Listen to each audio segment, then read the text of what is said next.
Hey friends, it's Joe from DadBod. Welcome to, what is it, 5:13 a.m. in Japan. We have a nice workout this morning. It's going to take me probably 10-15 minutes to get set up, so if you plan on exercising with me and you're busy and you're watching this in the future, you can just fast forward and do it then. But let me pop you in my head and we'll get to work. Alright, changed some settings. We learned some stuff about YouTube Live this morning. Woke up at 4:30 a.m. So overall pretty good day. Let me get my chat set up on my phone, and that way I can take you with me as we go and clean the house. Well, we're not cleaning the house per se, but we are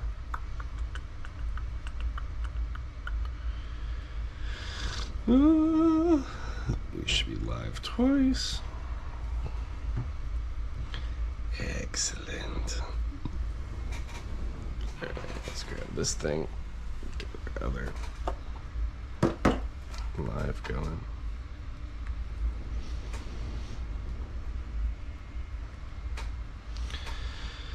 Alright. Where do they hide YouTube? What?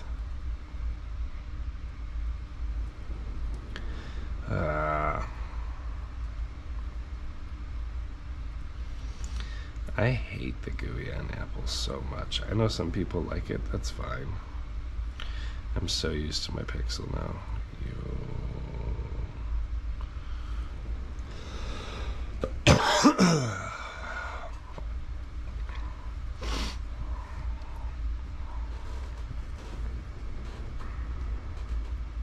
Let's see, friends.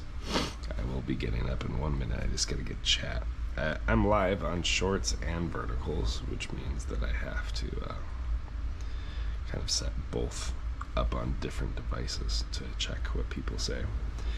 It's funny, I had it live on shorts and like no one had been chatting on that, so I was like, yeah, I'll just throw it up live and do whatever. And like a new person engaged one video that I was messaging, and then he was on shorts talking. He's like, all right, well, I guess I'm just talking to myself. And he left, and I was like, can't be everywhere at once, Vince. No.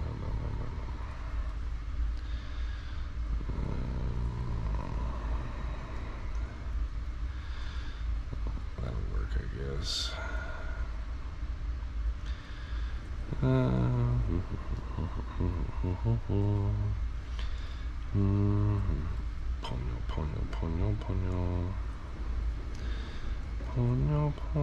Ponyo. Alright, that's one setting I need to do is change chat to all messages, and then it actually shows me things. It's amazing. Can I do that on here too? All messages. It's a really weird default setting they have. It's like when I go live on YouTube,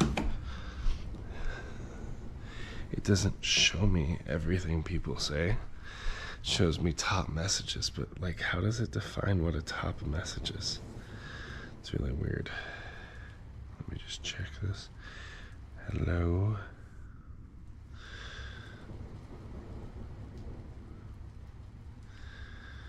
Hello. Okay. What the heck is that? There we go. Alright, so I got my YouTube set up. Let's turn on some lights. We started building a bionicle hand. Mega cyborg hand.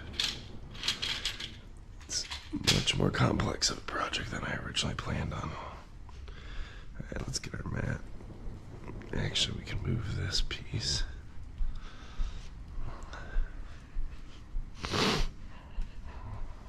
Let's move our milk cups. Now, we're a little sore today. Yesterday we did a 2-mile recovery run. A lot more sitting than I would have preferred. My lower back doesn't really like sitting. We hit a YouTube time limit. Let's ignore that limit for today. It's hilarious. Alright, friends. But we're going to work out. We got a nice exercise set up for today. I don't know what it is. But I basically am re-looping through my half marathon program. Now, we're in first person mode, so you can't see me, but I'm a little bit heavier of a body type, around 300 pounds, 6'3", big guy. But I enjoy long distance running, strength and conditioning work. And I teamed up with another content creator named Musa Boot to create the DadBod half marathon training program for folks who are heavier set, have pre-existing health conditions or injuries. And our goal was to basically make long distance running accessible to those individuals through strategic strength training and actually really helping you retrain how to run safely, because there's not a lot of folks teaching bigger people how to run. You know, you might get the contrary advice or caution that I used to get from my mother, love you mom, of like, oh, you shouldn't run, it's dangerous, you're too big. Meanwhile, she was running. I was like, mixed signals, mom.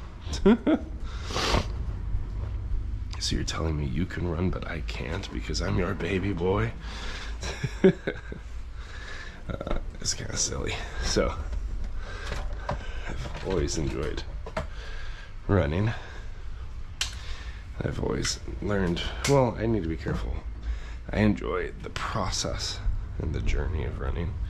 I don't necessarily enjoy it. It's not comfy, okay? It's not like sunshine and daisies. It's a little bit tricky. Interesting.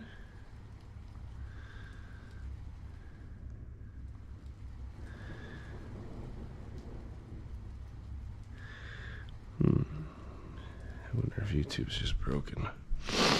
But it's just kind of weird.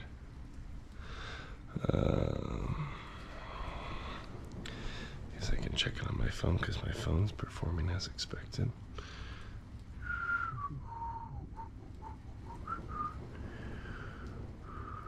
Yeah, it looks great. Okay, that's not a problem. Weird. It's just a me thing. It's always a me thing. I'm always learning something new. Alright. Anyway, sorry about that distraction. I was just trying to see if crap was working.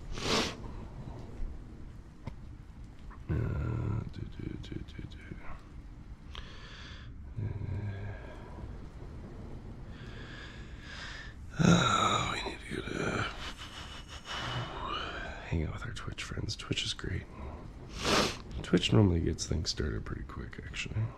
Ooh.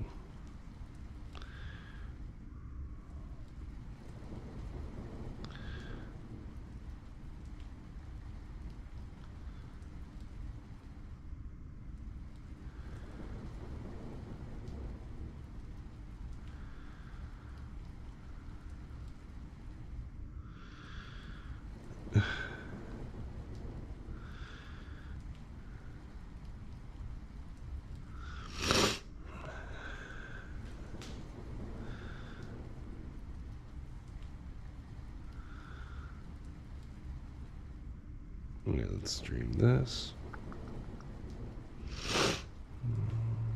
Day 200.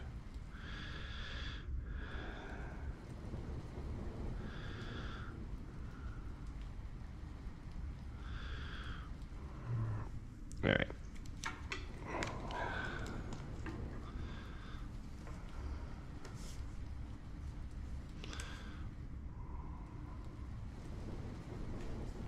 Cool. Got all those things hooked up and working as expected, I think. Oh, phone. Stop with all your shenanigans.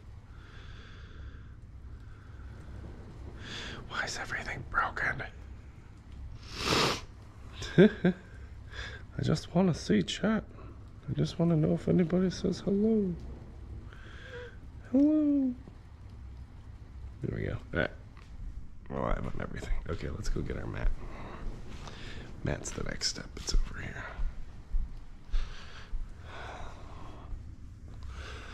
Yeah, I didn't run with the best form yesterday. So I do have a little bit of lower back that I gotta kind of work through, which is fine. It's not the first time I've had issues, so we shall see.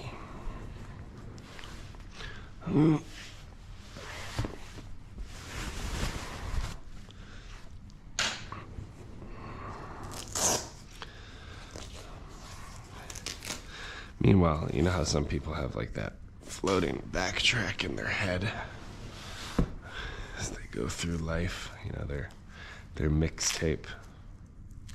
Star-Lord has his own from Guardians of the Galaxy. For me, my mixtape is a prepare for this workout I don't want to do. It's like, ponyo, that old fish inside the sea. Ponyo, you could be best friends with me. Or something like that. I don't actually know the words at all. I just know the rhythm. Yeah.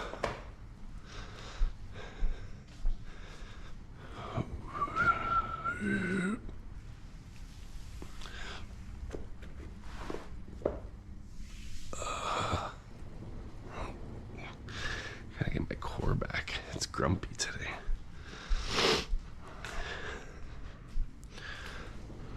Let's see if I can slide this without terrible things. Walk out to this. Problem is, we need to buy toilet paper, so we need to go to Costco, but we don't have any money. So going to Costco is like, it's not the right time. There's a time and a place, because Costco's so far. It's like a good 45 minutes to an hour, depending on traffic. It ends up being like an all-day experience, you know?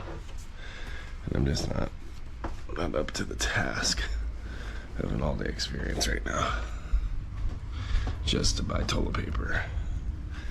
But Costco's the only place where you can get Kirkland brand toilet paper, which is soft and wonderful. Japanese toilet paper is a little bit more functional and environmentally steady, which means abrasive. So it's an interesting trade-off to navigate. Wish I had more mirror.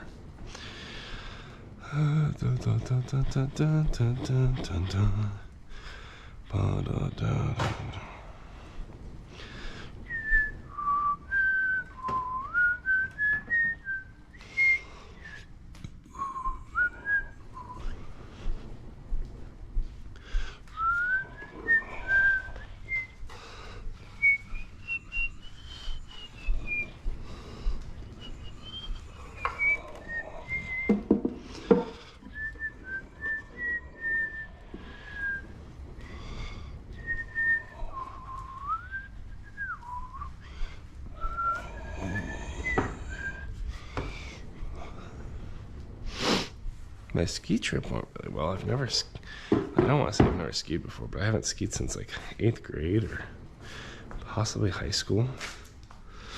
Might have been 8th grade even.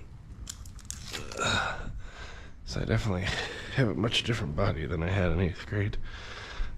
So it's really cool to be able to teach myself how to ski with a coach. Learn a thing or two about myself.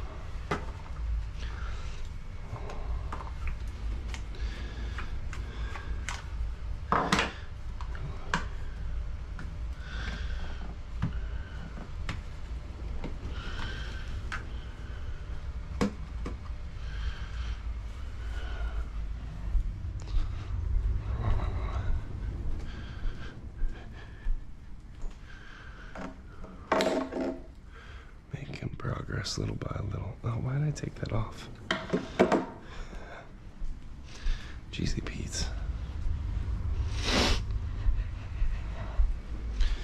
Yeah, definitely a little sore. Definitely got a couple pins and needles. A little bit of sciatica this morning, which is okay. It happens. So I'll have to figure out how to lift well with good form intentionally. that. Thank you very much.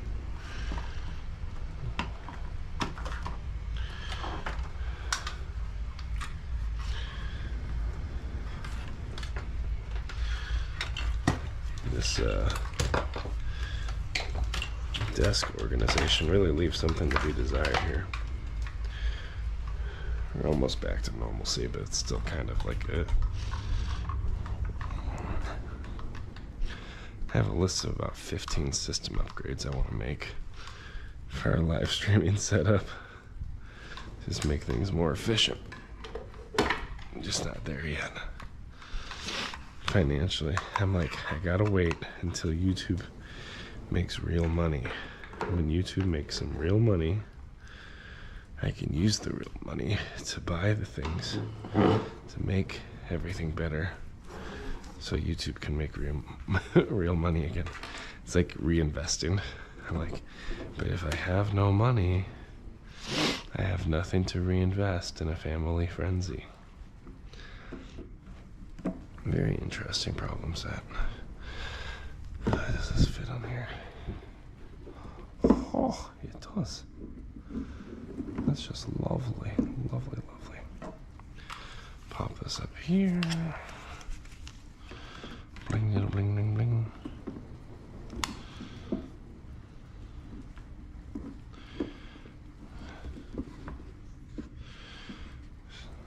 Slowly.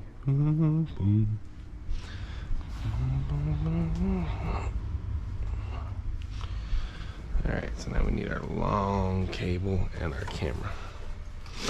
These are the last two steps here.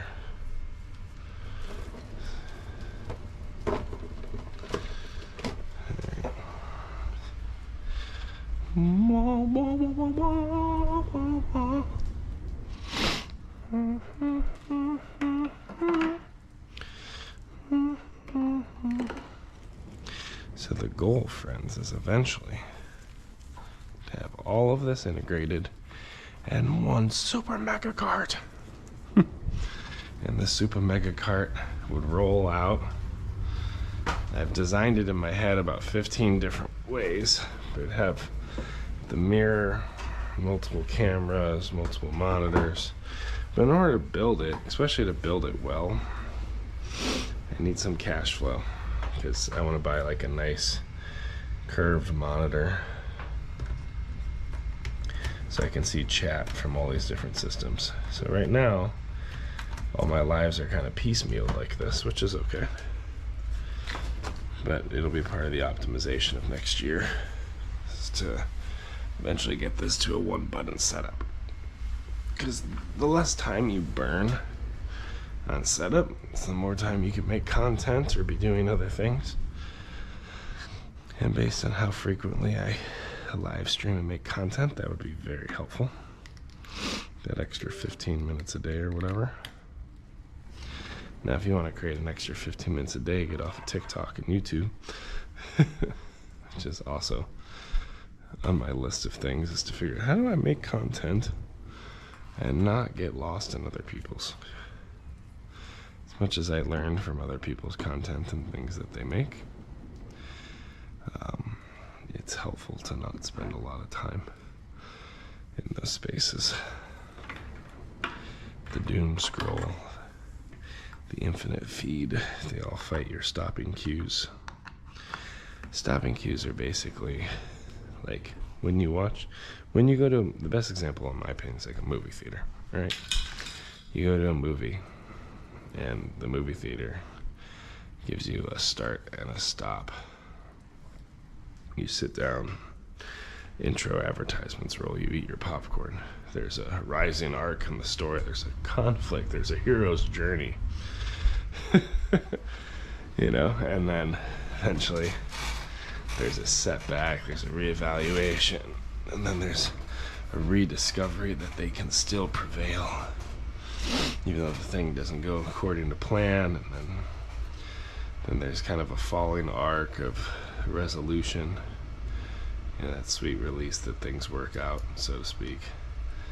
And then from there, something cool happens. the movie ends. You have something called credits. Credits are great because credits signal that you need to wait and watch in case there's a post-credit scene. But then after the post-credit scene, see how we're going through all these things? Let me change my camera.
Like, the brain doesn't work that way.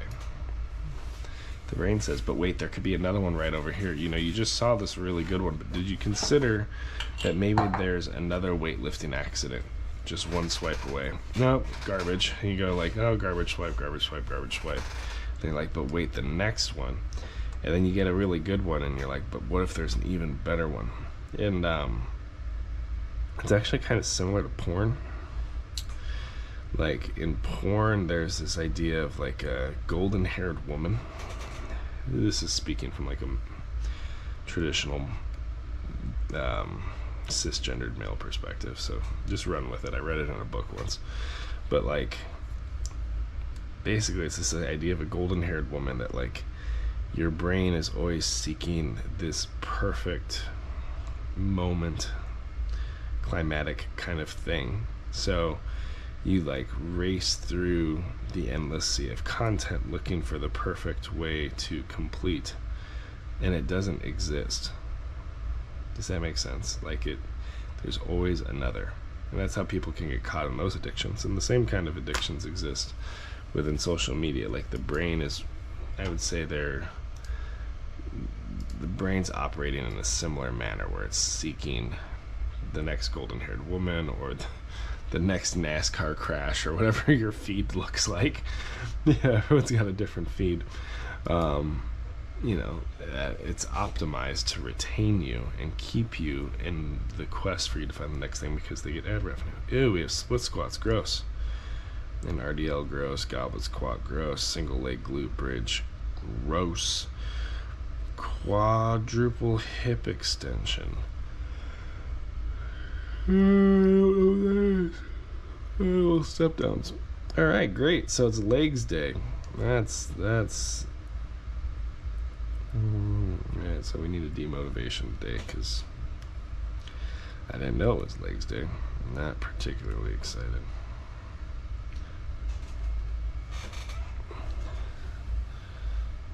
Alright.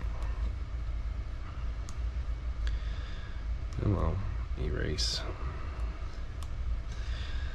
Yeah, so I mean, even for me, like, if I'm honest, like, I've struggled with a couple of these dopamine loops, one of which is like Now that monetization's unlocked, I can see exactly how things perform financially on YouTube. You know what I mean? Things aren't performing like crazy. Like 2,000 views per short video averages me about $1, right? Like I'm waiting for one to fly. So like I'm always checking back. So that's one hook, and then there's just the scroll. Like all these things are easier than working towards a long-term goal. Right? They say,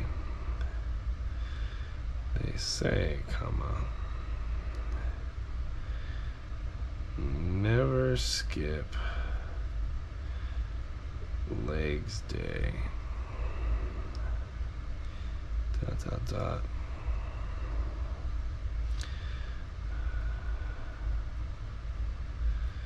But have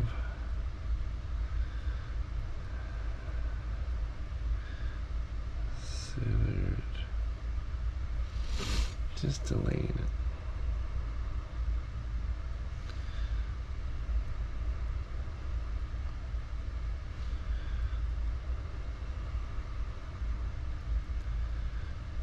Few weeks. All right, there we go. That's all set up and ready to go. A single shot. Actually, let's do double shot. Boom. Everything's happy. Now I just need to grab TikTok. TikTok, you're always the last one. Last one to the party, 97%. It's perfect.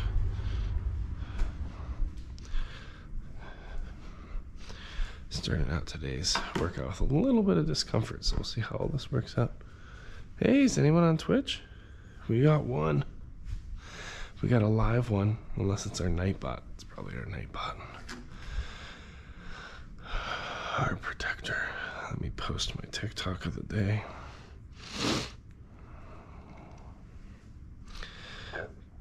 Like my new golden-haired woman on my shorts feeds, both on YouTube and TikTok, somehow they both figured it out, is I'm really into this account called like Abandoned Midwest or Decaying Midwest.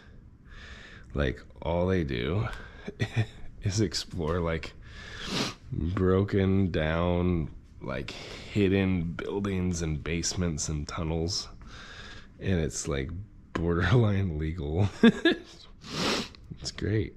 It's really, really great. I love it. How to ski. All right, let's see if I can find this one. Yo.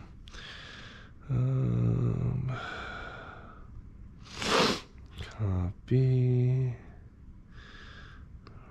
Where's TikTok?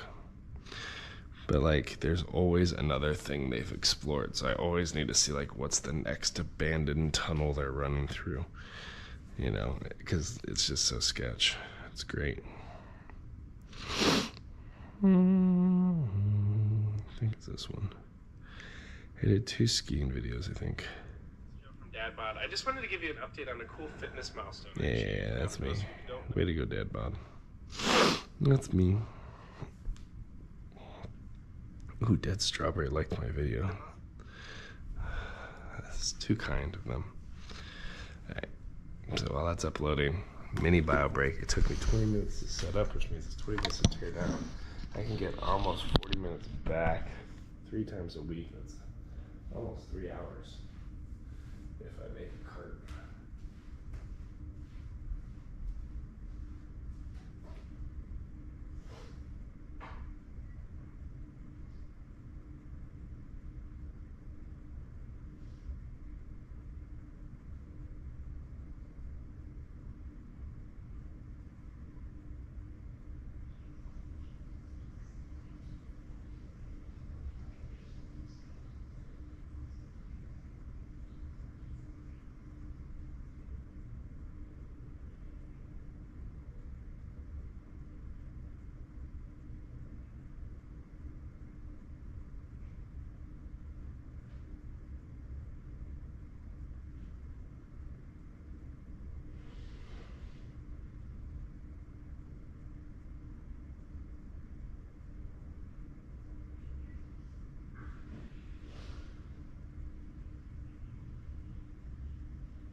Oh, we need a pre-workout. Ah, snap.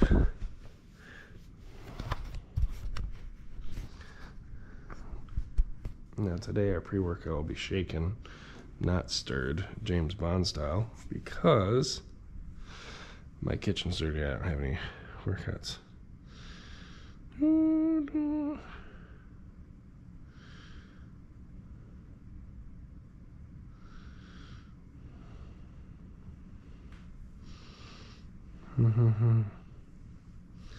Yes, this is my main gripe about.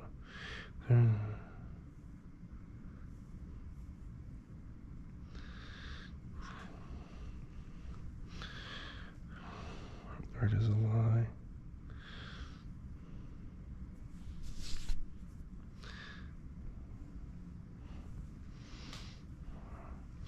I don't understand.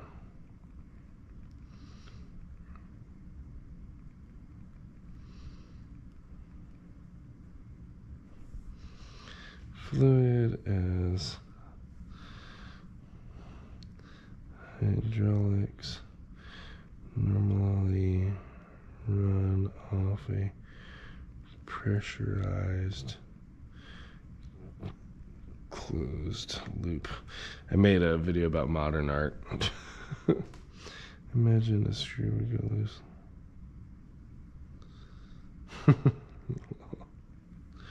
True.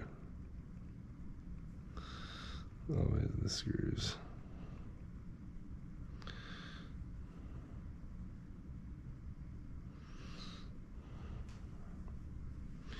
Yep. It's one of the wonders of the internet. You can react to anything past or present.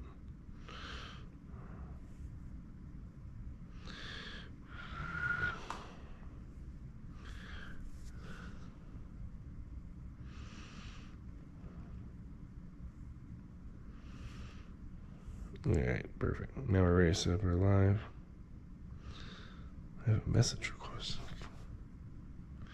from Vass.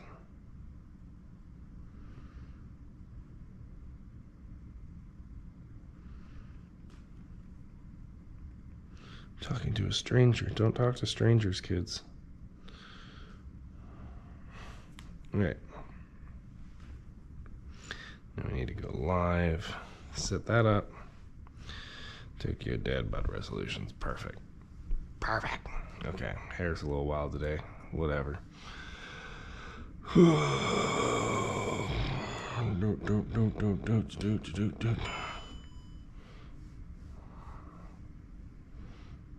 man, this phone's really struggling. Why does it look that way? Is it a filter? Baby, don't hurt me. Oh, that's another guy that's ended up on my feed. He's ended up on my feed a lot. The baby don't hurt me guy. I mean, he's great. He's some fitness dude. He's apparently really old, but now he's like a living meme. To those who know.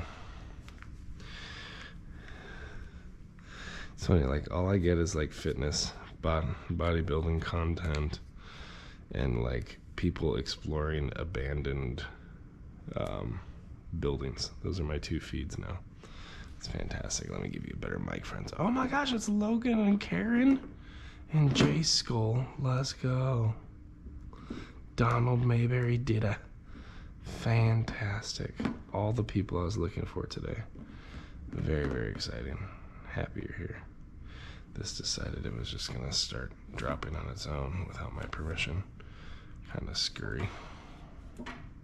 Grandma's here too. Let's go, Grandma. We're gonna work out. Grandma, you gonna do squats with us? It's Legs Day. Happy Legs Day, everybody. It's our favorite day. We love Legs Day so much. I didn't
what you thought you needed to finish.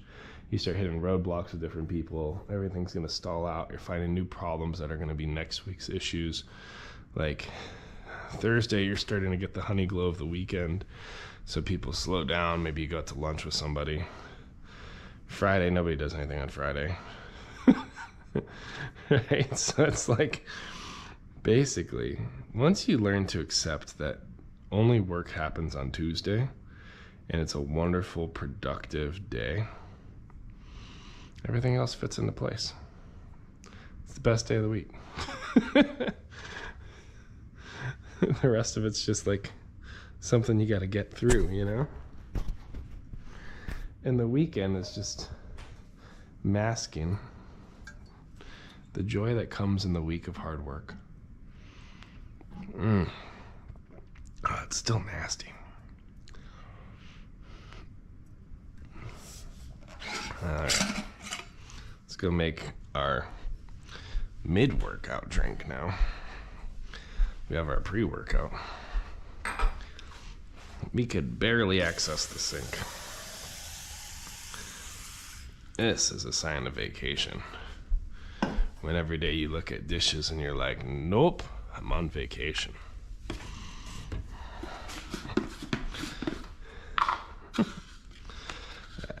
Let's see.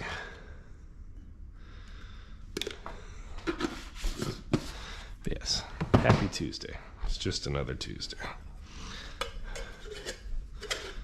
We're gonna shake this out. Looks like we got our camera working on YouTube. YouTube hasn't heard any story time for like 10 minutes. So I'm just gonna put my hand on here because I don't have a lid. Ugh. Brings me back to the days when I was a bartender. I was never a bartender. Oh, spilled. Gross. Put that in there. All right, let's do our warm-up, shall we? We got the right camera on for this? Yeah. So we got our glute progression thing. Should be an absolute joy. We're just gonna lay on the floor like a dying worm. Let me grab my phone. Yep, just like a dying worm. I gotta press that other button, otherwise I won't see crap. Apparently, my message is a top message, whatever the heck that means. Okay, so I get down. We're gonna find some problem areas for sure. Take off our socks. Throw them at the Christmas tree. Ooh, that one's stuck. We'll find that later, maybe. Lay out. Get comfy cozy here. All right, so you want your knees at 90, hips at 90, arm at 45 relative to 90, so it's 135. Heel to heel, and you're just gonna, what is it? Not pancake, what am I trying to say? Oh, this has a special word. It's like a fire hydrant? No, it's not a hydrant. Clam, there we go. I knew I'd get it. So you should feel it on the back of the butt. I do this progression I do every day. It's dynamic. I don't do it every day. I do it every day that I lift. And it just kind of gets everything engaged and moving. I don't do a lot of steady stretches because I'm actually hypermobile. And that puts my body more at risk. So I try to do kind of moving stretches that cause me to contract certain muscle groups correctly, because sometimes when I get hypermobile, things don't fire the way they should and my form falls apart. So right now this is just getting my body used to good functional movements. It's still working at increasing my range of motion gradually, and it's kind of firing and warming up the muscles. So next one, I hate this one, strap it all the way out. Yep, normally find some discomfort there. Yeah, that's great. So I do 10 of each of these. Now, I'm strong enough that I could definitely do this with a band, but it's just a mellow warm-up, just to get things moving. Legs day. Crap. All right, bring it all the way out at 90. Ooh, good range today. Sometimes this locks out on my hip, so that was a pleasant surprise that I can kind of hit full range of motion without an issue. The other side, I think I'll have some issues. Might have a little catch. And there we go. Roll it over. Who's excited to work out today? Pull up your pants. Good work. Hand on leg. And clamp it up. So it's interesting because with this one, everything feels a little different. And it's just based on, like, if I sit asymmetrically or I compromise with certain movements and certain muscle groups, like, I get out of balance really easily. So I have certain movements that kind of, like, not recondition me, like calibrate. I try to calibrate different muscle groups so that I can hopefully lift symmetrically. And you'll see in the mirror, like I have a mirror in front of me, you'll see with certain movements, like lunges are a good example, I have different depth on one side versus the other, or one side's more likely to collapse during like a squat, for instance.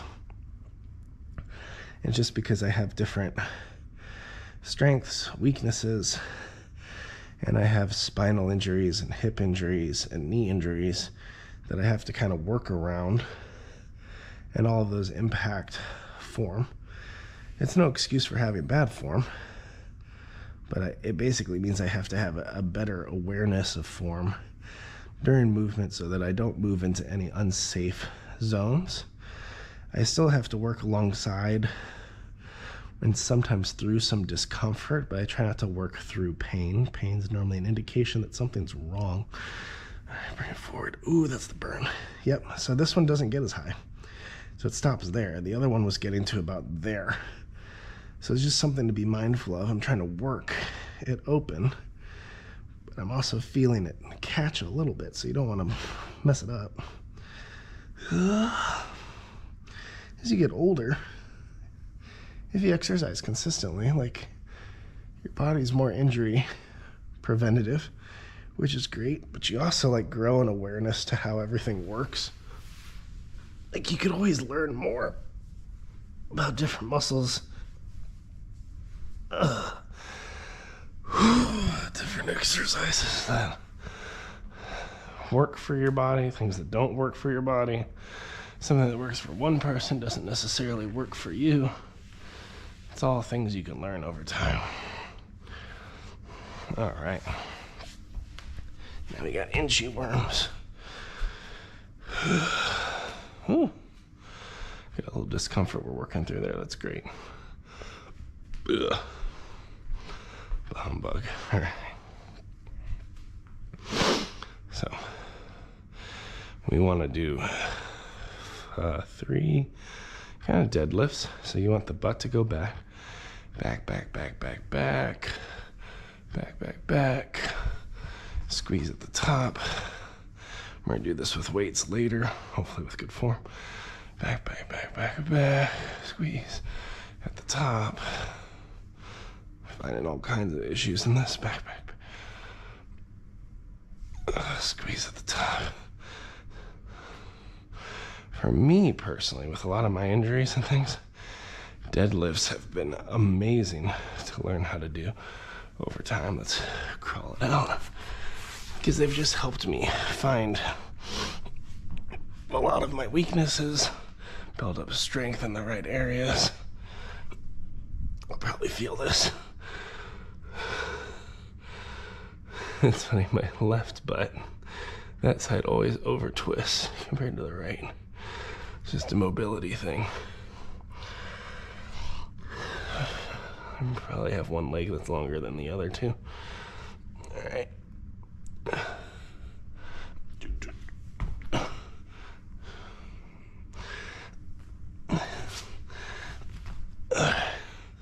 Ooh.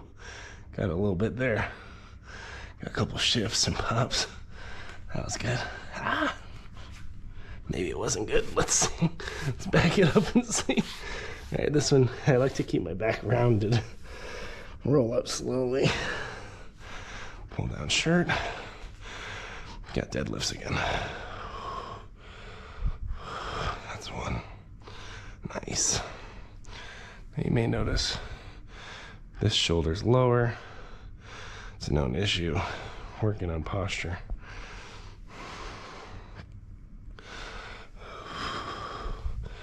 Two. Nice squeeze. 3. Trying to get everything to fire correctly. And drop it out. Walk, walk, walk. Push up. Upward dog. Push up. Chest is strong today. 2 days ago we really pushed on our push-ups. My daughter climbed on me. Still hammered out like 12 with her sitting all the way up on my shoulders. Now, to be fair, it was my youngest daughter, but it still counts. She's still like 50 pounds. If it was my older daughter, who's almost 5, 12 reps wasn't gonna happen. All right. Next we got lunges. I'll start with laterals. So really widen out here.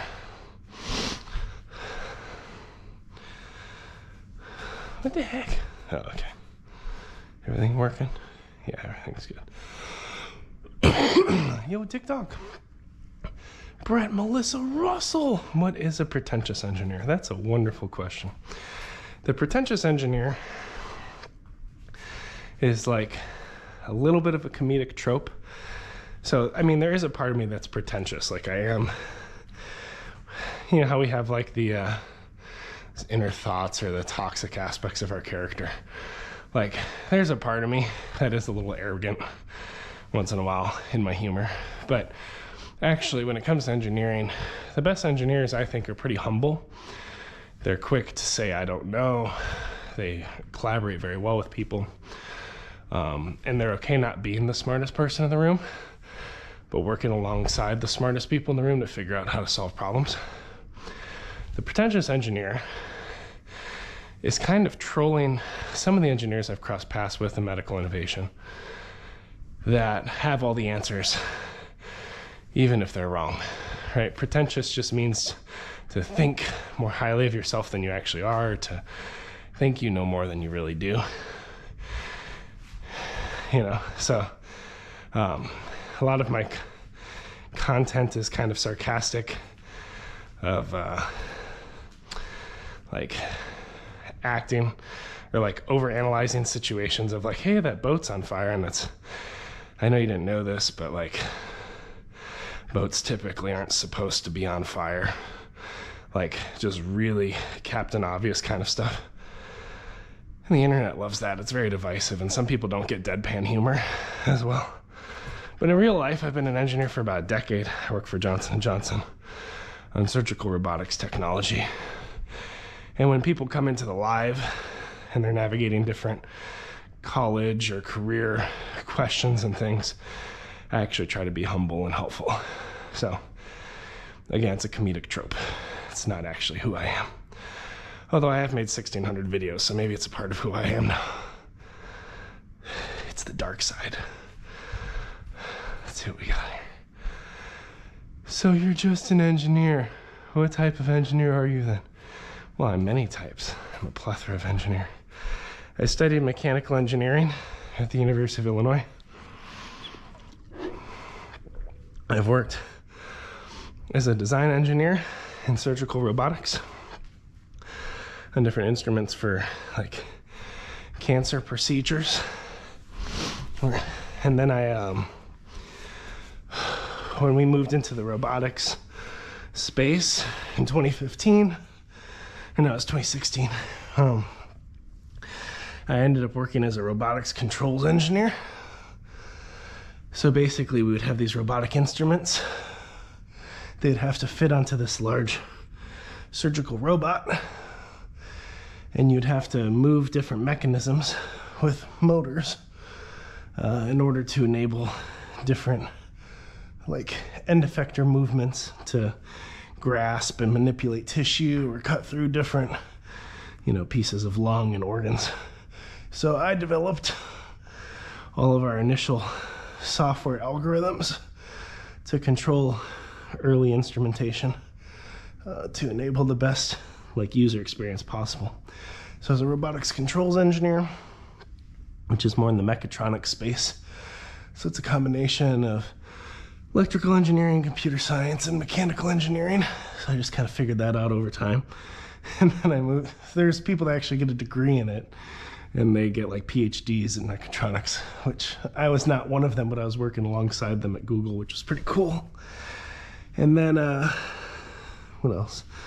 And then I transitioned into systems engineering, where I owned all of the risks and requirement cascades for a portfolio of wristed tools that would fit on our robot. So I'd basically like look at where every piece of hardware and software and user would connect and ask questions like, how would this fail? And if it failed, what kind of harm would it deliver to the patient? And then how do we prevent that failure from ever occurring with a requirement or design change to prove to the FDA and other regulatory bodies that our devices were safe? You know, that our robot wasn't gonna like stab a patient and drag them across the table. Which would be a very extreme failure mode. That would be very bad. If a robot on the market ever does it, that would be very, very bad. But, you know, typically that wasn't the one situation we were looking at. So I was a systems engineer for that. And then I recently moved out to Japan to connect with Japanese clinicians, understand their unmet needs, and then develop new surgical technology to meet their needs. So it's actually more of a marketing, business development, engineering hybrid role. From an engineering perspective, it's closer almost to like a clinical engineer, which clinical engineers are really good at understanding what clinicians do and helping R&D teams develop the right solutions with the clinician in mind, because not everybody has clinical acumen from an engineering perspective. Some people are software engineers and they don't know anything about body stuff. Yuck, you know? So I've drifted into that space. So I've kind of dabbled across a lot of disciplines, a lot of roles over the last 10 years. I've learned a thing or two, which is helpful. And I'm all about exploring into kind of new spaces and hopefully having a little fun along the way. But yeah, if you're ever interested in engineering or have any questions specifically about any of those roles or jobs, let me know. I'm almost done with this stretch. This side is much tighter than the other side, so I'm trying to work into it a little bit. See what's going on here. Once I finish my windmills, I could check chat and see if that answer is adequate. But what kind of engineer are you? I'm a pretentious engineer. Maybe. I play one on TikTok. It's funny because I'm like looking at different roles outside of engineering right now, trying to move towards people leadership, organizational leadership. There's even like a director of communications job that I'm interested in because it's different. But like for me, I'll always kind of identify as an engineer, regardless of what role I'm in. Like I'm a VP or whatever. So like I was telling Felicia, my wife, I was like, you know, if I take that job, like at least I always get to be an engineer on TikTok. Even if I'm not actively engineering, quote unquote, within the real world. I've developed real world skills built off my engineering background that I could take into other jobs successfully. And right now I'm still looking internal to J&J, but we'll see. We'll see what I end up doing next. Oh man, it's super tight. It's chunky. All right, come on. Roly-poly mode. We can do it. We can do it. One more. All right, let's see what our friends are saying. Let's get a nice mini deadlift. Right there. Feel it right there. Let's see. Whoops.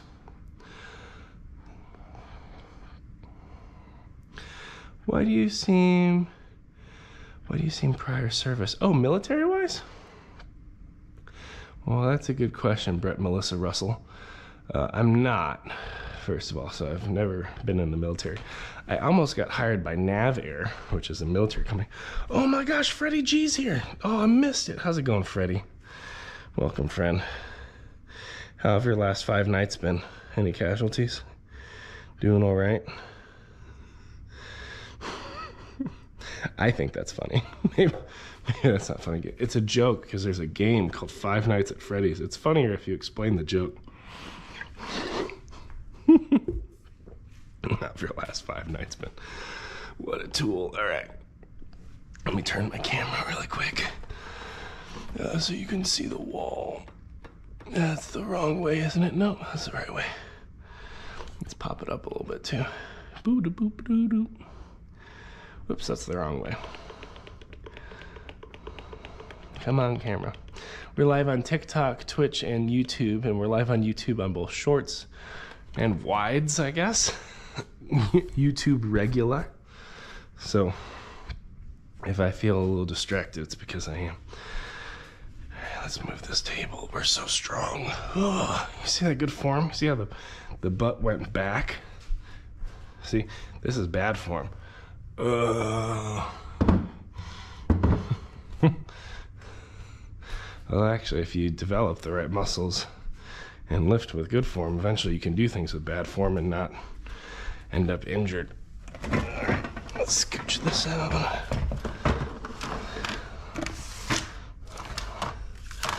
All right. Oh, I forgot to move TikTok. TikTok is my friend.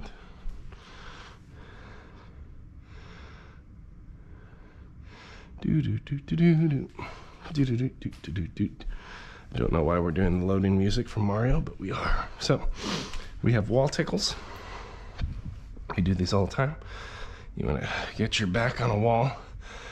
One of the first things I try to do is hinge my heels back. Thanks for the likes, friend. Appreciate that. On TikTok, it helps people find our content.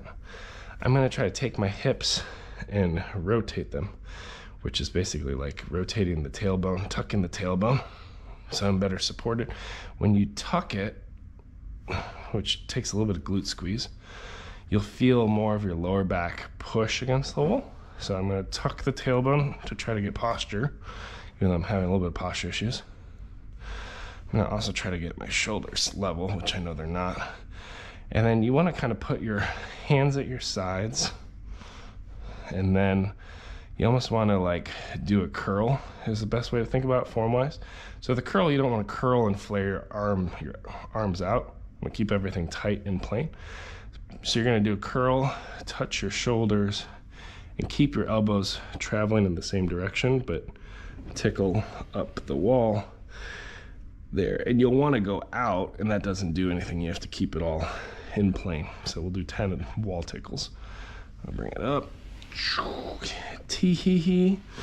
That's one. And then you don't go all the way back down to the curl. Just almost tap your shoulder. 2. But you should feel it kind of open up your upper back. You might feel it on top of your arms a little bit as well, if those are tight from a prior workout. That's 3. 4. It's actually the area of fatigue I'm navigating, which is kind of surprising, is tucking my tailbone really hard right now. And I did do like 3 days of skiing, a 5-mile run, recovery run. So I've just been using my body a little different than normal. So certain muscle groups are kind of not recovered the way that I normally expect them to be. All right, so now we're gonna turn it around, bring it around town. You're face the wall. Now I have a gut, I have a belly, so I can't get my hips on the wall because I have a stomach. So similar to last time though, I'm gonna try to tuck my tailbone, which squeezes the butt in. If you imagine like a little walnut in your cheeks, you gotta squeeze, crack the nut. So tuck the tailbone, get your arms up, shoulders kind of rolled back. You wanna try to bring your elbows in contact with the wall at 90s. And you're just gonna lift your arms or your hands backwards. You should feel this in your shoulder blades. It's a great shoulder opener. 3. Doesn't take a lot of movement to feel it. 4, 5, 6, 7, 8, 9, 10. So normally I don't read a lot. I read for grad school, which I don't like reading. I don't read voluntarily. I read so I pass the class. I don't read for fun anymore.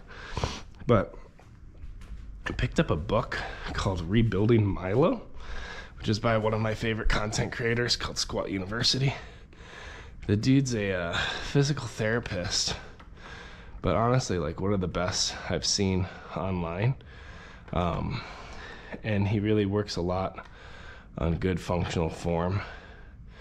So I have a lot of respect for him as a content creator and the way that he kind of rebuilds people. And Rebuilding Milo basically like gives you different movements and exercises you can do to kind of self-rehab yourself based on self-diagnosis, which is something a lot of physicians don't encourage people to do, right? Like it's not a complete repair for a primary care physician, for instance, but it captures a lot of knowledge that's been built over time and gives you different cues to be aware of like what some of your issues are, because there's a lack of knowledge even within some of the physical therapy disciplines and things like that. So anyway, I'm working through that. It's super helpful.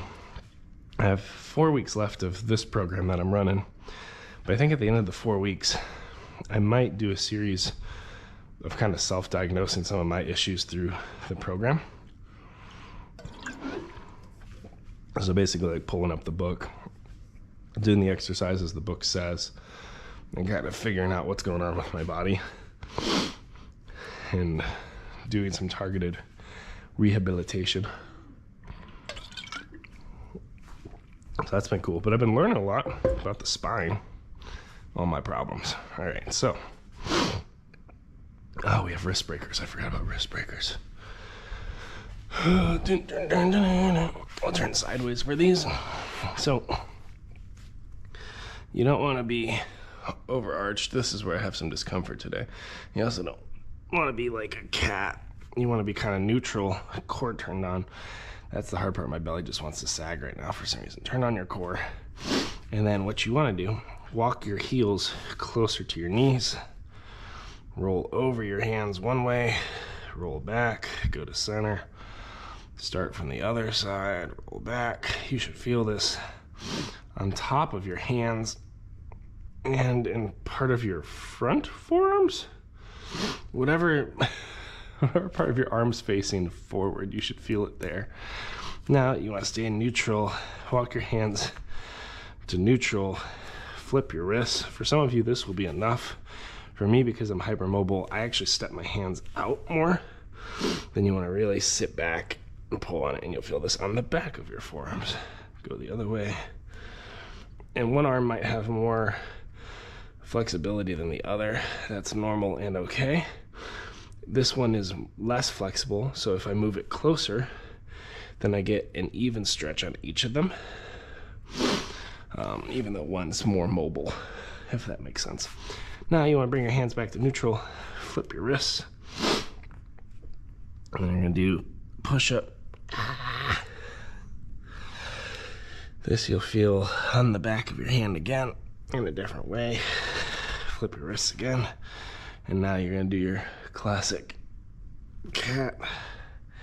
Discomfort. Up. Discomfort. So that's getting my lower back today. It doesn't like that. So I just gotta be careful with how I'm twisting. Alright, cool. We're warmed up. Now we can do our favorite workout of the week, which is legs. And that is completely sarcastic.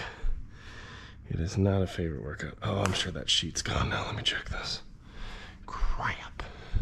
I have too many oh my gosh, it's still there. Really? I love technology, but not as much as you, I see. Always and forever. So our demotivation of the day, to encourage us to exercise, is they say never skip legs day, But if they consider just delaying it for a few weeks, just push it down the road. That's not really a skip. It's just not happening. So we did dumbbell split squats with 40s last time. I think I want to stay around 40s today. I could probably do more, but I'm having some discomfort. Freddy! Is your stomach growling? No. No, it's doing all right. Okay. So this is 100 days since I worked through this last time. So I'm going to see where I can get more weight, more reps. But an area I'm actually really interested in compared to that is like good form is the most important piece to me right now. I want to see, have I had improvements in overall like mobility and stability actually. All right. This lift won't feel very good from this angle. There we go. Yeah, feel it at the top a little bit. Okay, think about split squats.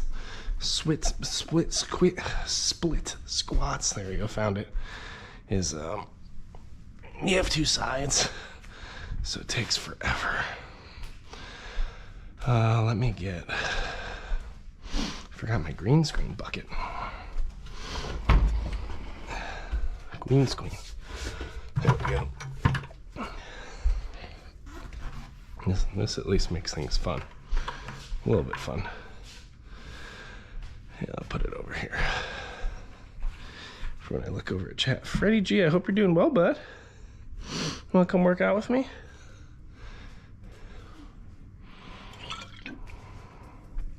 All right, no.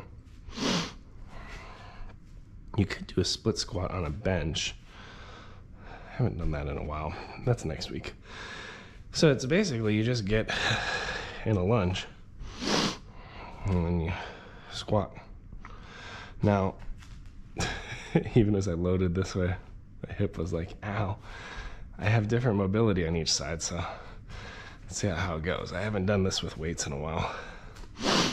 So I'm thinking 8 to 10 in the 40s. We'll see how light this feels. I think it'll be a hand strength thing more than anything.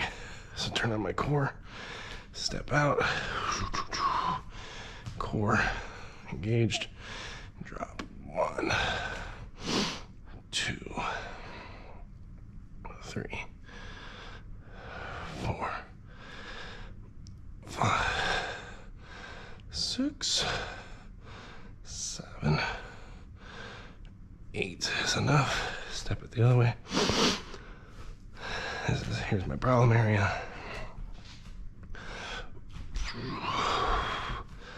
Took the heel. 1. Less flexion on the knee on this one. 3, 4, 6, 7, 8. And rest. Set them down over here so we can go sideways next time. Whew. Oh, that's uncomfy. It's good though. I bet if you put a mic on it, you'd hear all sorts of noises. Oh yeah, of course. Your body's always processing food and things. So noises are normal.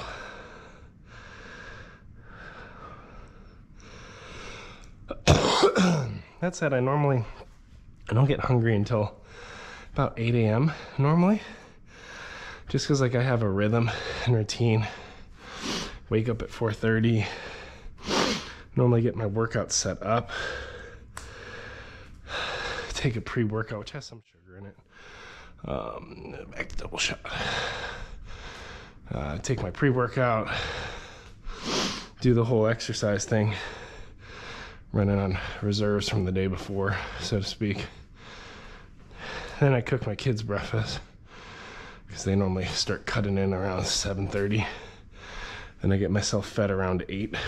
So I've done that long enough that I'm pretty good. So this is the area I'm struggling with right now. I want lazy core, which is pushing my butt kind of back and up. I don't know how to show that like that. What I'm trying to do is engage core, so brace it and tuck, And that tuck, to get my posture right, I'm having just a challenge with the endurance on it. So that's kind of my watch out for today's workout though, is to make sure I can have a good tuck, because the reason I'm having lower back pain is it's flaring back too much. You have a sacrum which supports the butt, and this is your spine. And when it flares, it puts pressure on the spine. And that's where I have some spinal discs issues. So gotta tuck it, tuck. So let's see. But in certain movements that becomes more vulnerable, like a lunge, if you don't have good core stability braced. All right, rep number 2, let's get it done. Squat into it. Squeeze it up, step it back.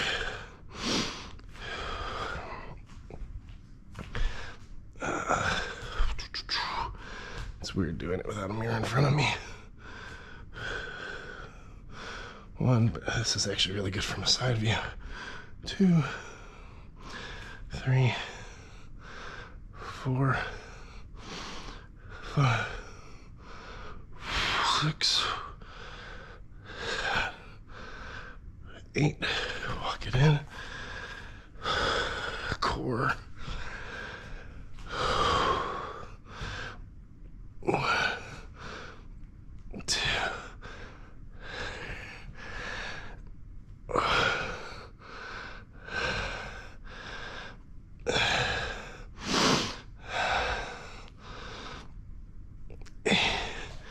Whew. Let's deadlift it back. Nice. I'll try from the other side. So I'm looking over this shoulder this time. Oh, that was challenging, but good. I feel like I'm working into the knee a little bit, which is nice. I injured this knee in high school, so I've always been a little tweaky with certain range of motions. Number 2, squats. All right, here we go.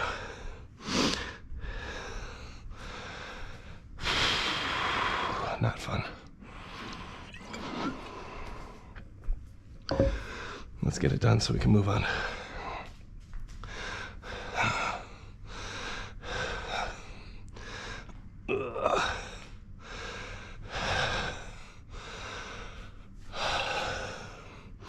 And the tuck, really hard today. Really hard to get core. Might need to work on my psoas, which are kind of like lower core things. I don't know, you could release them and then they work better. I don't know. Someone stick a needle in them once. It's terrible. It's for dry needling. It's a thing. All right.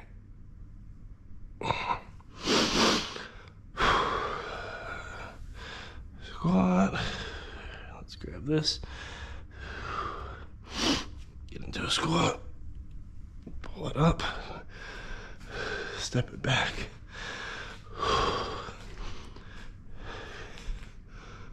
Core. 1, 2, 3, 4, 5, 6. Let's just go right into it.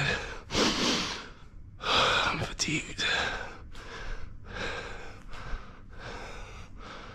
Core.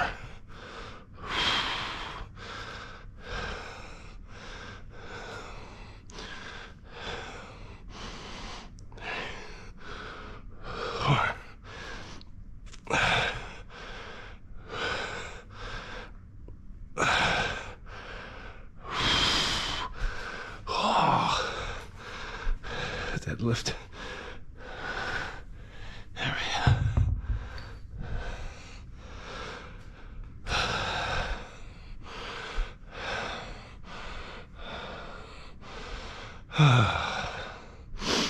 Very challenging. Ugh. Challenging but good. That's 3 sets. Next one's RDLs go quicker. We did this with 50s. By the end of it, we were maxing at about 66 pounds. I'm not gonna do that today. But 50 should be a pretty good challenge. Maybe even 55. As long as I can hold good form. Oh, the last time I did 10 reps, that time I did 8. So let me change that on my rep sheet. I did 10 reps at 50s. Let me do 55s. We'll go for 8. Maybe adjust the rhythm a little bit if we need to.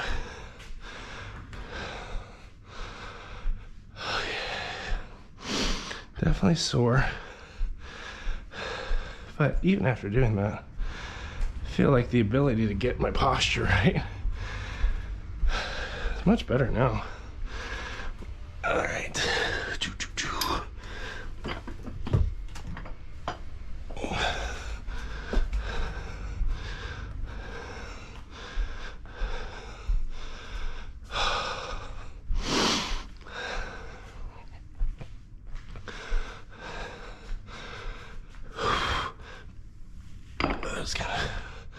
That's a little bit of a weird movement to set that down.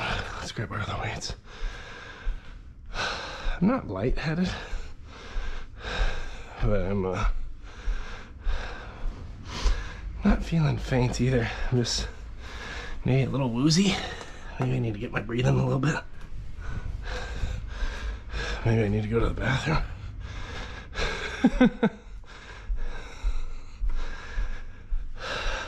I don't think I'm ego lifting, but I might be in the challenge zone, which is good. So let's figure out what we have on here already. 5, 10, 15, 20 kg. That'd be 45. We could pyramid it. That'd be a bad day. 25.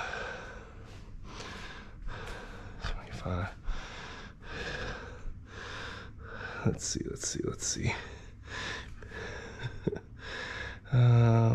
25 would probably put us at 55. 25, 27.5 would put us at 60. I think. So, Alexa, what's 27.5 kilograms to pounds? Hey girl, you sleeping over here? Oh yeah, somebody unplugged you. Oh no. We're gonna do it off of faith then. We're gonna assume this is 60, maybe 61. Oh, this is gonna be a hard lift. But I think I could do it with good form. The trick is, if I do it with good form and it's heavy, and I'm building, if I'm doing it again with good form, like, then it should actually help me with my back pain, because it's going to strengthen the core, the glutes, the stabilizers. It's going to get everything firing tight. If I go for too much, either on reps, or if I try to lift too heavy and I start to lose posture, it's going to put bad loading on my back. So I have to make sure throughout the full range of motion, I'm controlling the movement. So we're trying to get up to 27.5. Alexa, what's 27.5 kilograms to pounds? 27.5 kilograms is about 60 pounds. There you go. All right, so let's figure this out. So get down on the ground. So even with this, I want to curl the wrong way. So keep my posture. Take that off. So we want 27.5. Yeah. So I know that I need at least 20 on here. So let's get the big baddies and then we'll figure out the rest. Who's excited to lift today? Doo-dah, doo-dah. Time to hit the gym today. Da-da-da-da-day. Da-da-da-da-day. Wanna go to bed. 5, 10, 15, 20. This would put me at 25. Actually, this is what we do, I think. Let's see. 5, 10, 15, 20, 25, 27.5. Learning how to count in kilograms. So the only place we could go up is by get it up to 66 pounds. That's where I max with the weights I have available today, unless I start using duct tape. I'm just kidding, I'm not gonna duct tape anything. I would prefer to live. Although I did find an awesome account on TikTok or YouTube. There's certain people that definitely move up my favorite list once in a while. As much as I try to stay off these platforms, every once in a while I'm like, I can watch that guy all day and enjoy it. It's this dude who like keeps posting like training for his badminton competition, and he's got like a deadlift or a bar on his shoulders, a whole bunch of weight, balancing on a skateboard, like just dumb, like ankle breaking dumb crap. Trying to do a kickflip with like 125 pounds on his back. It's hilarious because it's so unsafe. It's like, what are you doing? All right. Yeah, just a little bit of core right now tucks my posture and it feels way better.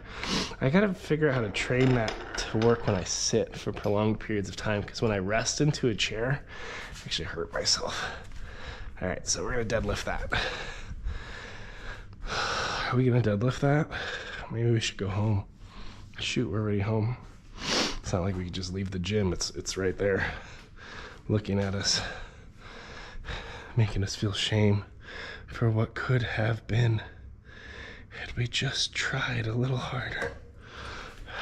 Let's see.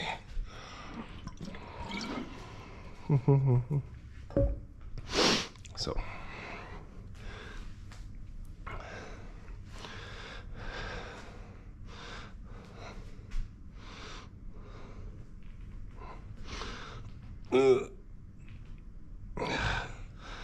with this, it's all about posture, good posture. Flip my camera real quick. For YouTube, TikTok, Twitch, YouTube, hope you're all having a grand time watching me hate legs day. Deadlift, ideally 10 or 8 slow, so we'll see. And I'm not gonna go with the deadlift. You want kind of neutral. Turn on your core, brace your core. You want to bump your butt back, bring it to neutral and squeeze, tuck at the top. That's where the money is like the, that's what your butt should do, it's like at the top. I'm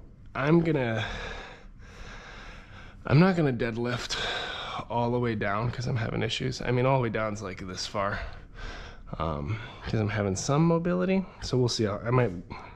I might increase depth as I go. But I'm stalling. Let's just lift the stupid thing. You're overthinking it, Joe. But I really want to focus. Form is the most important thing to me right now in life. It's all about good form. Oh, it's not that heavy. You've lifted more. That's a good mindset. We've lifted more before.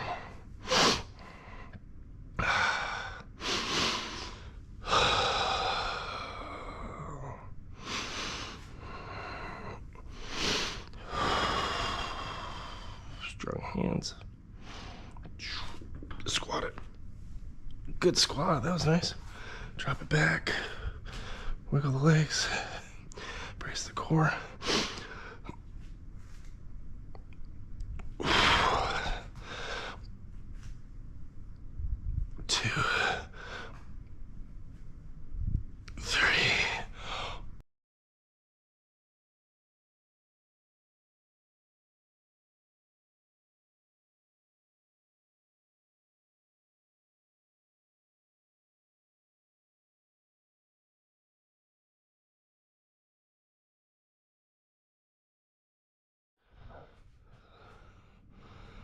That's actually really good.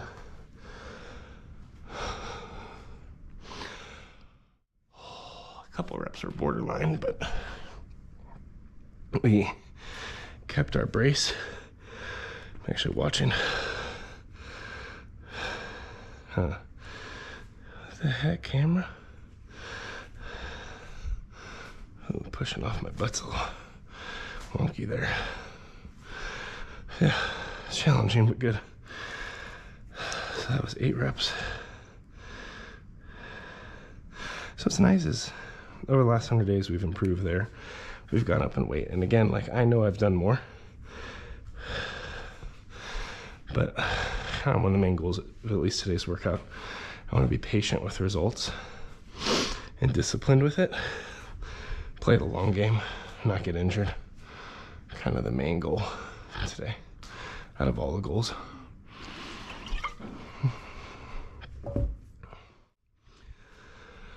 Double shot, let's get to work. Patient with results, they come over time. Also, my right shoulder's a little weird today, like every day, so trying to get that to sit well so I can hold everything symmetrically.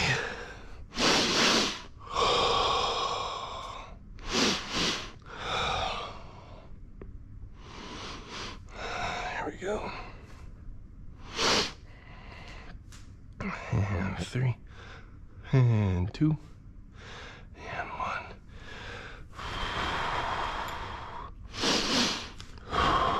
Tight hands, strong engaged back, squat, lift, step, step. Hi friend on YouTube, 1 second.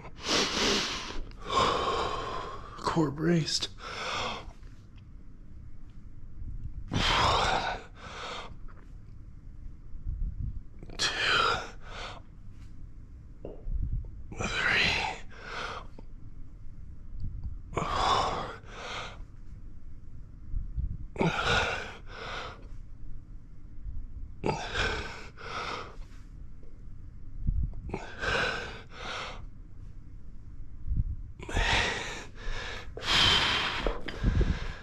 Check my form on the delay.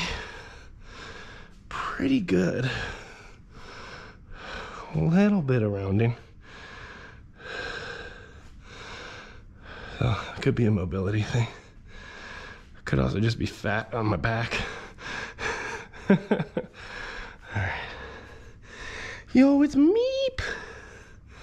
Hey, it's Casey. I changed my mind. Meep, you have one of the best profile pictures I have seen. That profile picture is phenomenal. That derpy dog. The big eyes. I love it. All right. So we did 2 sets. So, friends, this is one of the most vulnerable lifts I do. I've trained up to this. This is day like 221 of my personal journey, where I started at 300 pounds and I'm still around 300 pounds, but I'm stronger. So if you're getting started with deadlifts, you should not be lifting 120 pounds total. It's just not the right play, friends, unless you have a sleeper build. You should focus much lighter. You can even start without weight. Like, one of the things we do in our program is you'll be on one leg, you'll kick one leg back and do a forward deadlift. Pull up, forward deadlift, squeeze up. Like, you can train it without weight to get everything squeezing the right way. I know, right? Meep, it is amazing. It is seriously, like, I didn't notice it from afar, and then when I picked up the iPad to check chat, I was like, that's a great picture. Like, you know, mine's just a big brain. But the eyeballs are popping out of that dog's head. Now let's keep rolling. It's around 7 o'clock, so kids are gonna start waking up. Last round of RDLs. I've been coaching a lot today. I've been talking too much. So let's just crank it out. Ugh. But me, how are things in your world? How's your New Year's going? You got any plans for this year? Any resolutions? Want to get better at Fortnite? Actually, I have no idea if you play Fortnite. I don't know what you do for a living. You apparently like dogs with bulging eyeballs. All right, let's get our posture. Big shoulders, open them up wide. And squeeze them together, roll them down.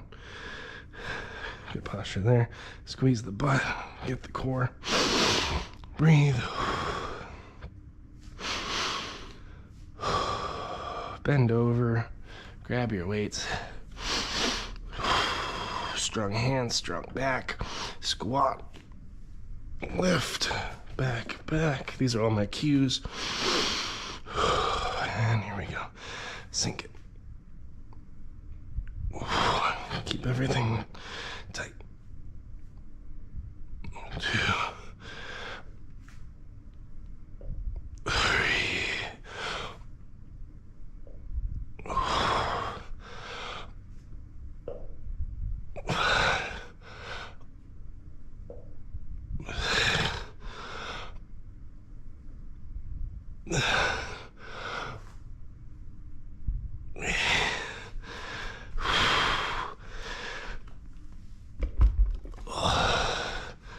Jeez, Pete. Oh, that was a tough one. That was good though.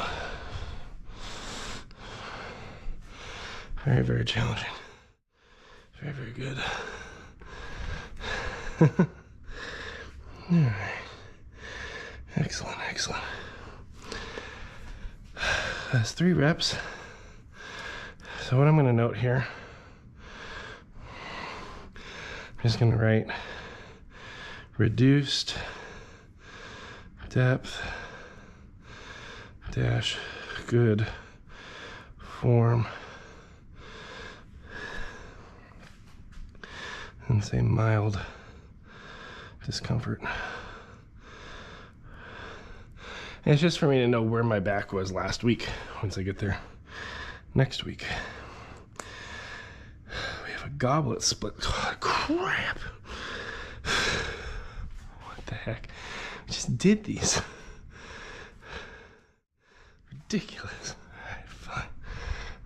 I'm not even going to be in a love-hate relationship with this workout. This is just a hate workout. Alright, so it's split squats again.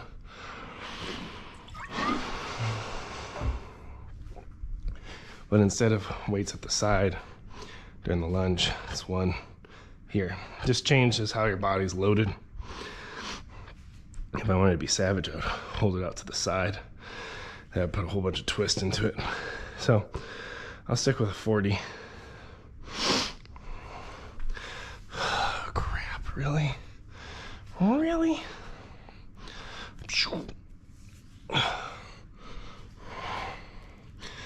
How many did we do? We had 15 of these? No, we did 10. All right. Hate getting better. Tuck the core.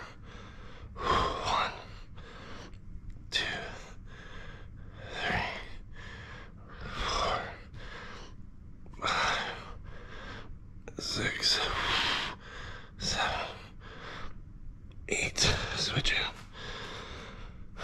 Bop it. Pull it.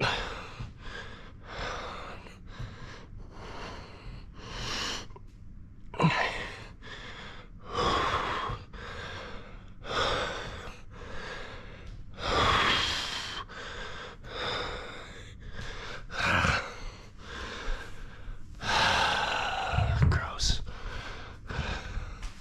It's a gross exercise.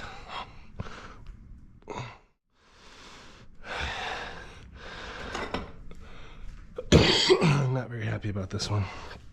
Nope. Nope, nope, nope. That's right, because I just did that rep and I was like, I could probably squat more weight. Shut up, Joe. Save yourself while you still can. Let's stay in good form today. 40s. 8 reps. 8 tired, grumpy reps. I do 8s when I don't want to do it. I do 10s and 12s when I want progress. I'm in maintain mode. It's alright. Nothing wrong with maintain mode. You just gotta know where you're at each day. what you need, where you want to push. Because sometimes if we don't have a maintain mode, we're gonna get burnt out. Oh my gosh, did somebody say something on YouTube? Is my phone being wonky again? Hello. Oh, it's Ellie. Man, good luck with your fitness journey, traveler. Thank you, Ellie. Appreciate that. Sorry it didn't come through on my phone. Oh man, I gotta fix this. I really do.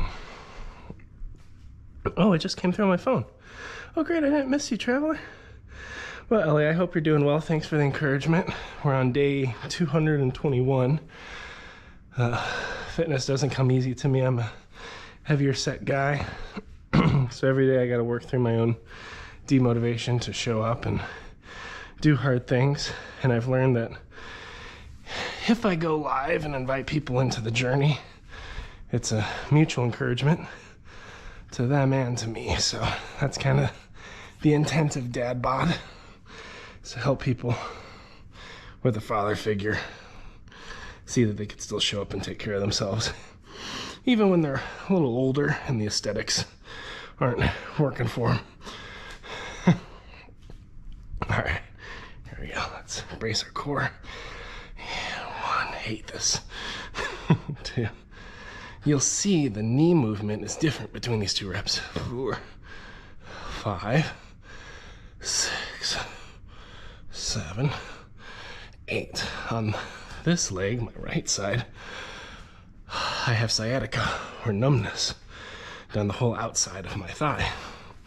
On this leg, I have a knee injury from high school.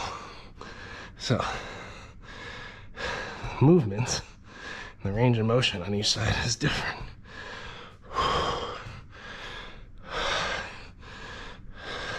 6, 7, and 8. So, for both of them, I have to intentionally pull them towards center in different ways. I have to fire or squeeze different muscles differently to hit the target areas. Actually, anything with a deadlift, a squat, or a lunge, I have to think about tremendously. So the cognitive load, honestly, is exhausting. I hate it. I hate that I can't just throw a weight around without thinking about it, like when I was in high school. But a lot of the problems I have today are probably because in high school I threw weights around without thinking about it. Because I never had sports coaches that taught me what good form looked like, what safe form looked like. It was always about more weights, more reps, so you could hit people harder in football. A lot of toxicity that I've carried with me into my 30s. I'm not bitter. I'm bitter. I'm also grateful because it's given me problems to work through, and then have a great platform with Twitch and YouTube to share with others so they can start to approach this stuff differently. Oh my gosh, someone's on Twitch. I see you. I see your comment, but I can't read it yet, so you gotta wait. 1, 2, 3, 4, 5, 6, 7, 8. I rushed through those because I don't like them. Still had decent form. If I wanted maximum progress, I would have slowed it down and sat in it. But for me, good progress today looks like getting through single leg glute bridge. I know what this is. 2 people on Twitch, what's up? It's TJ Maybe. I hope you're safe. It's been a bit of a mad week in Japan. You know, I changed your name, I was your mom. Wait, your mom, I thought you were the radio. Did you change your name to like shortwave radio or something? Yes, I'm safe. I wasn't on the plane that got hit by another Coast Guard plane. I was in the region that the earthquake hit the day prior. So we had taken a family ski trip from like the 28th to the 31st. The earthquake hit on the 1st of December. So we weren't impacted by that, which is great for us. That would have been really challenging with 3 kids. I mean, I felt that earthquake. I was live over here. I was like, ooh, must be a little, it was actually a little bigger than I was used to, so, but I figured it was locally happening near Tokyo. I didn't realize we were feeling a 7.6 magnitude earthquake just farther away, so the magnitude's smaller. But yeah, we're doing well. There's, a lot of fear and concern. People died during the earthquake. I actually haven't checked the news if the tsunami actually happened or not. The warning signs went off. And we're going for 15 reps each side. Lovely.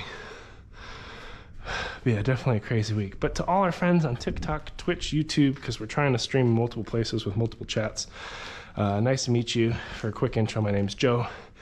Welcome to DadBod Fitness today. DadBod is for folks who are a little heavier set or have pre-existing health conditions or injuries. I've put together a free half marathon training program, so if you're interested, let me know. And also welcome to the Frenzy of our world as we learn how to raise 3 to 4 kids in Japan. We're expecting our 4th in February. So happy you're here. I do a variety of content on a variety of platforms.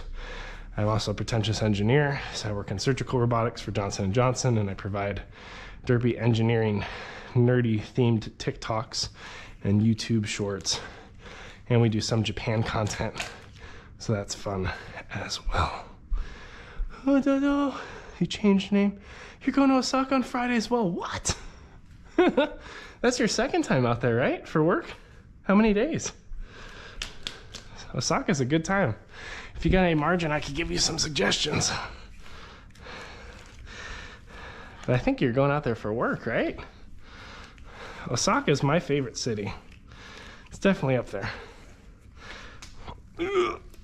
All right, so this one's gonna be tricky. We're trying to do leg lifts here. I'm having some stability issues, so it's gonna be hard to keep my core engaged. The first thing we wanna do, tuck the tailbone, squeeze the abs, which are limited right now. Hands down, squeeze the butt, lift a leg, 15, 14, 13, 12, 11, 10, 9, 8, 7, 6, 5, 4, 3, 2, 1. Switch. Keep the core. This one will have less stability.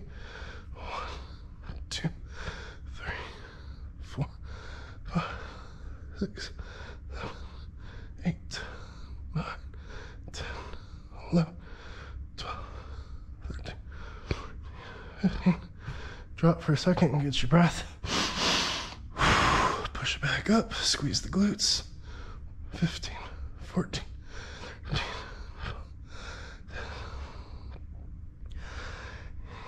7, 4, 2, 1. Get your foot. Bring it back up. Other leg. 1, 2, 3, 4, 6, 8, 10, 12, 14, 15. Bring it down. Take a deep breath. We'll do 2.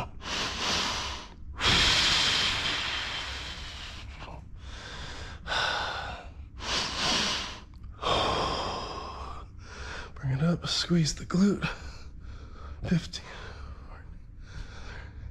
12, 10, 9, 8, 6, 5, 4, 2, 1. Get your foot, bring it back down. Squeeze the glute. 15, 13, 12, 11, 10.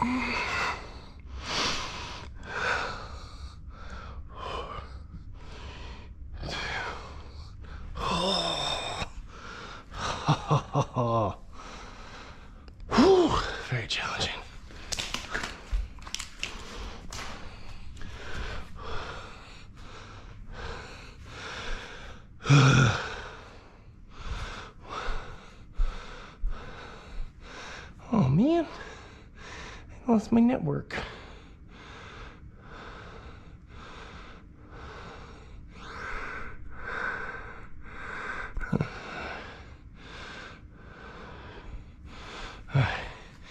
Okay, let's see.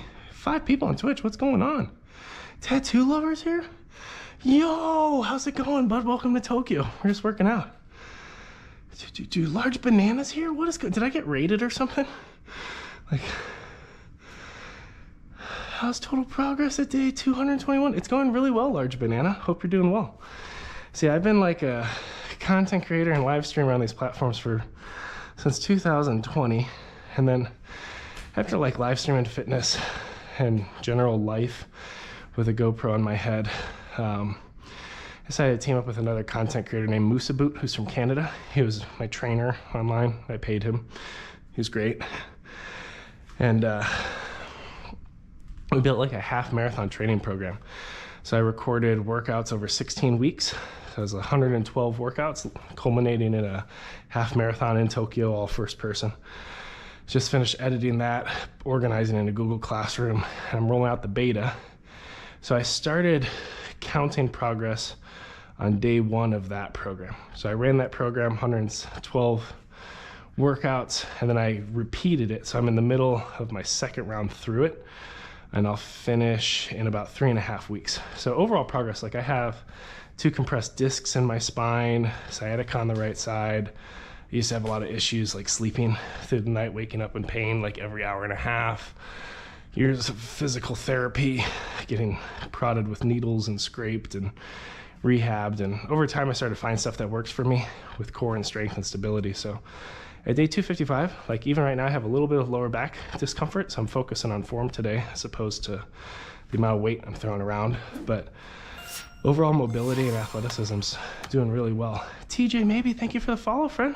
Appreciate it. That's awesome. Yeah, I don't have any Twitch alerts set up right now. I'm doing like a dumb stream on an iPhone. I used to do it first person through OBS with all the alerts and overlays, but then we just hit monetization on YouTube. So I'm like double streaming and kind of putting the best immersive experience there right now until I figure out how to get everything good on all the platforms, but that costs money and effort.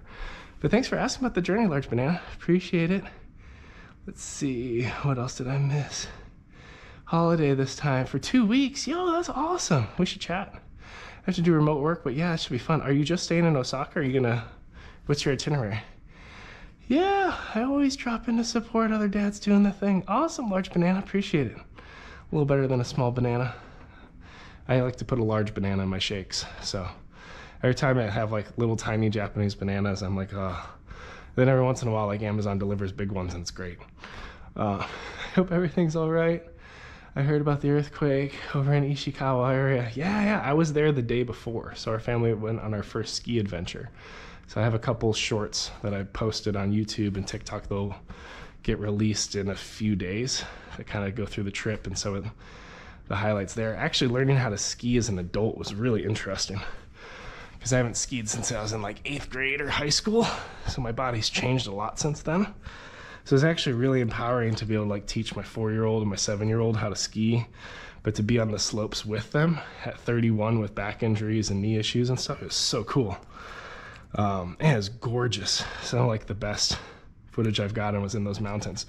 But literally like the exact spot we were in was kind of the center of that earthquake. So it would have been a very different vacation if we had stayed through New Year's Day.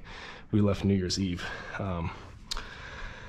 Yeah, that would have been really bad. What do we got? We did our bridge. We did all of those. We cranked out all 3 reps because we don't like it. So let me take my notes really fast and then I'll get back to chat. But it's nice hanging out, friends. Hope you're doing well. Anyone got New Year's resolutions? Anything fun going on? But yes, this Japan trip sounds very exciting. I need to know where you're going. To be honest, just see what happens. TJ, maybe. So you're going to completely improvise. You're going to improvise an entire 2 weeks in Japan? Respect. You know, there's some folks I know that when they came out for their Japan trip, like they had every hour mapped. And I looked at some of their maps. I was like, so you think you're going to get from this spot in Tokyo to this spot in Tokyo to this spot in Tokyo to this spot in Tokyo in one day? I was like, each of these spots is like an hour and 40 minutes away. Like, your itinerary makes no sense because you're assuming Tokyo is small. Like, you need to scrap half the crap on your list. And I was like, do you plan on eating food? Like, or just free exploring? Like, people sometimes overmax a trip based on what they've seen on Instagram or YouTube, and it's just not fun then. So, all right, single lifts. Quadruped hip extensions. Oh, I think I know what this is. I need to go check really quick. Give me 1 second, friends. Let me go look at one thing. But I love your willingness to improvise. It's awesome. There's 6 people on Twitch. I haven't had 6 people on Twitch in like a year. Hi, friends. We're just working out. It's Legs Day. It's awful. That's all it is. Legs Day in Japan today. That's wild. Let me see. What am I supposed to... What is a quadruped hip extension? So luckily, I don't have to remember everything. I recorded this workout, so if I just run to my PC for a second, I could pull it up and fast forward and see what it is. I think I'm supposed to be on all fours, and I like kick the leg out sideways. Or maybe it's, I kick it back. I bet it's a kickback with a band. Did I use a band on that last time? Just 10 reps. What the heck is this workout? It's my first time running back through this one. Let me see. Let me see what is going on here. We just opened this here folder. We're gonna go over to videos. We're gonna go to the DadBod series complete. We're gonna go to week 13. We're gonna go to Moose Lift 4B. I'm gonna fast forward, fast forward, fast forward. And it's that one. It's right after this. Show me what it is. An engaged neutral. Show me what it is. And then you're going to lift your knee without twisting your body Alright, too much. so get your neutral spine. I did these a ton in PT, so I know all the bad form, even though I can't see myself in the mirror, so it's probably not perfect. What is it? Neutral. Do the workout, Joe. Show me what it is. Lift and just slowly. Decent form, actually. And back in. It is back. It's a back Now kick. eventually, Ugh, if you're at my level, because I did. they're good for me. Let's get a band because we're a beast. I hate bands. Stupid workout. Okay, that's fine. It's good for us. The big thing I have to be careful with is core contraction on this one. Will wreck me if I don't have it. I saw these bars where it is you, someone else, and the bartender, so I'll probably go there. Okay, that's fun. There's also like a muscle bar, which is kind of cool. It's called like Muscle Girl Bar, where like all the I don't know if it's your thing or not, but like all the bartenders are female bodybuilders, which is awesome. And they have like fitness challenges and stuff. They have like their own Twitch channel. So I would watch it sometimes to like practice conversational Japanese. And it just seems like a generally fun place.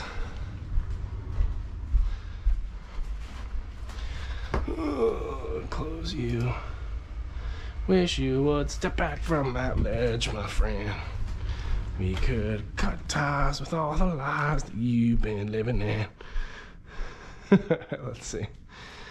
But I mean, there's endless bars in Japan, so. Lateral 10 reps of 3. I think I'm gonna do just the black band. Should be adequate. So all we're gonna do, we're gonna wrap this around our feet. It gives us something to push off against. I'm gonna kind of wiggle around. Now, when you're first doing this, you don't even need a band if you engage the right muscles. The first thing that's really important that I learned in PT with this, you want your hands neutral under shoulders. You don't want to have like a slip, like a concave back where like you could put water on your back. And you also don't want to be over rounded. You want to be kind of neutral with your core braced. If you don't have a braced core with this, it puts too much load on your sacrum into your spine and it hurts if you have injuries. If you're young, then it doesn't hurt, but it'll get you later. All right, so this is bad. This is too much. This is kind of neutral. That's where I'm at. Find your balance on one foot, lift your leg, keep your balance. Kick straight, hold. 1. That's not enough. Darn it. Darn it, we got stronger. It sucks. All right. Getting better is the worst. All right. It's a weird thing to complain about, but as your body adapts to things, you have to challenge it more. It's a never-ending story. Okay. Bad. Bad. Okay. Leg. That's different. 1, 2, 3. Oh, I hate legs day. 4. Keep your core. 5, 6,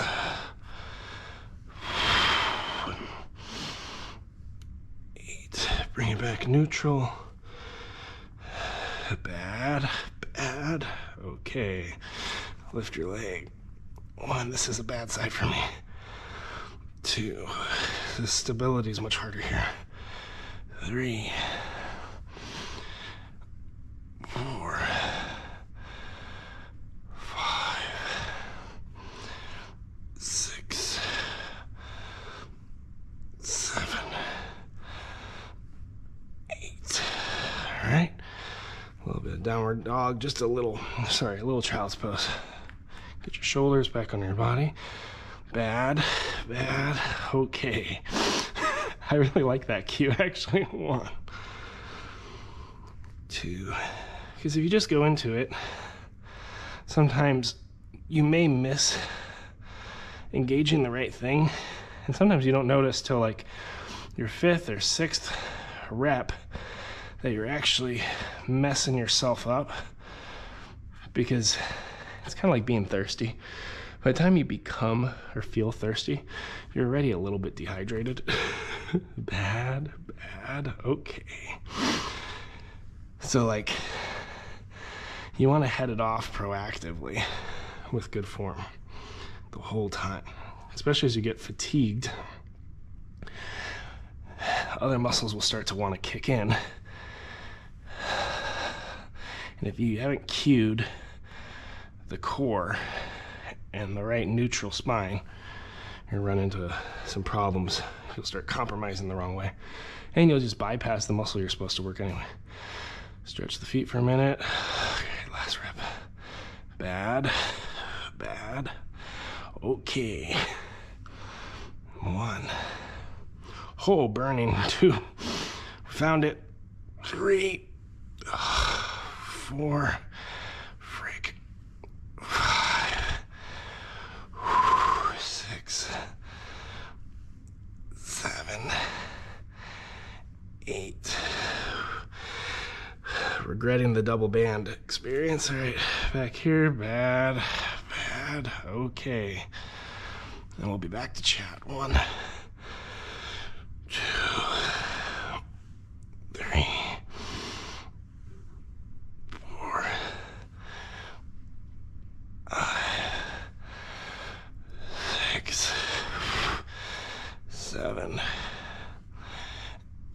8. All right, so the reason this is a vulnerable exercise, I'll try to show it.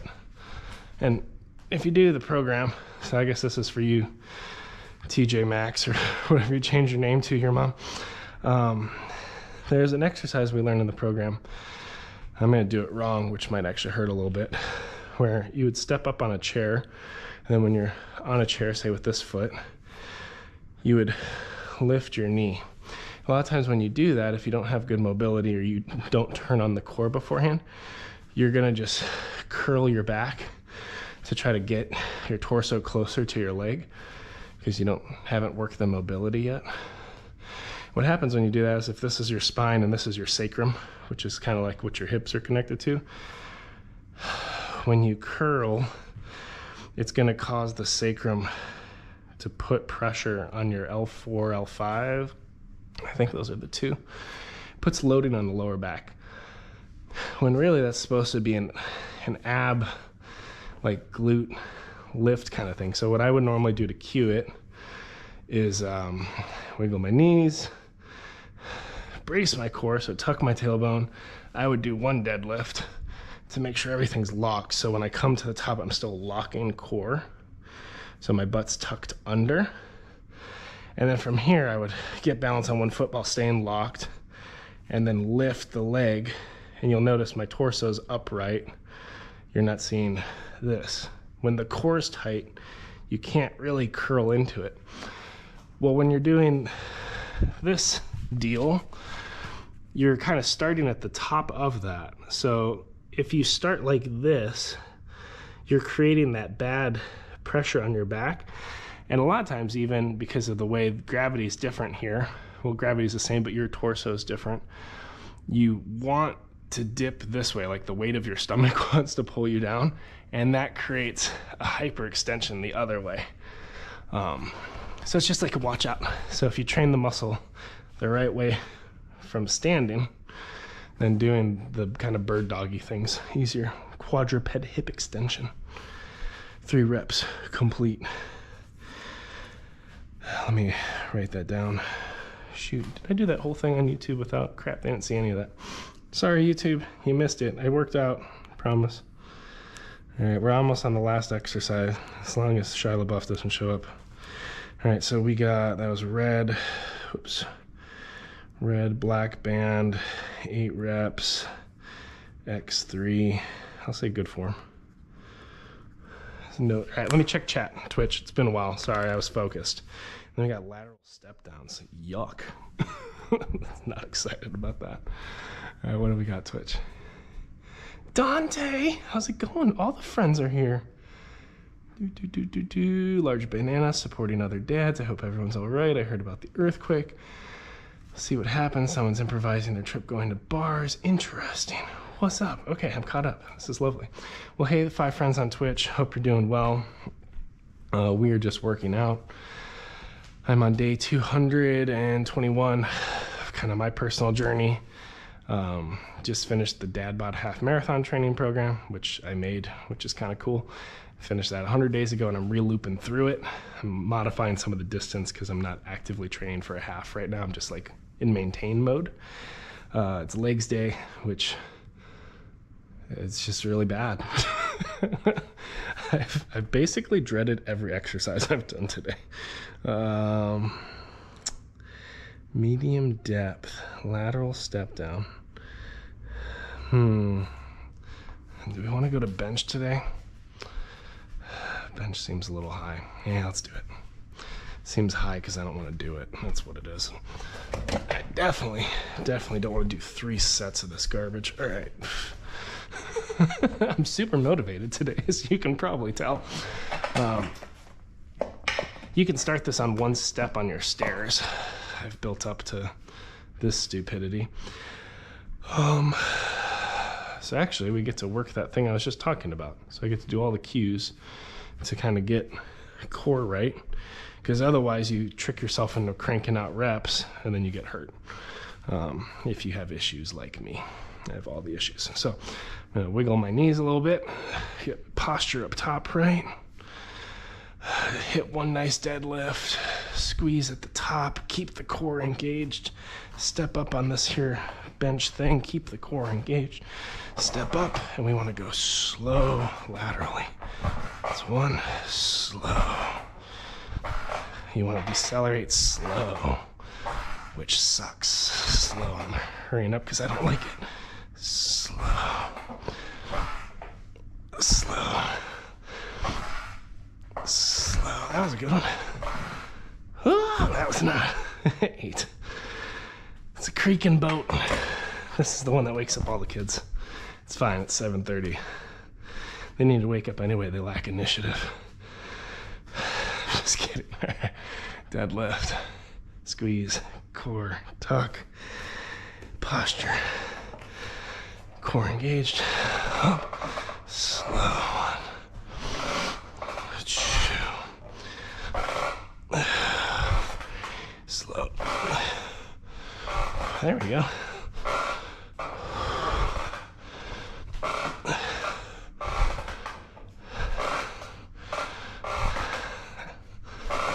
Actually doing really well in the balance on this one. It means after 200 and something days we got better at stuff. Isn't that great?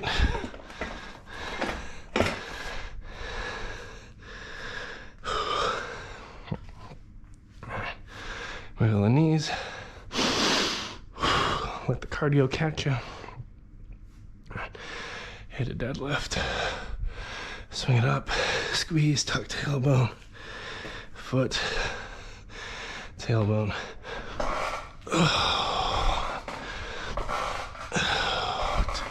Slow. Core.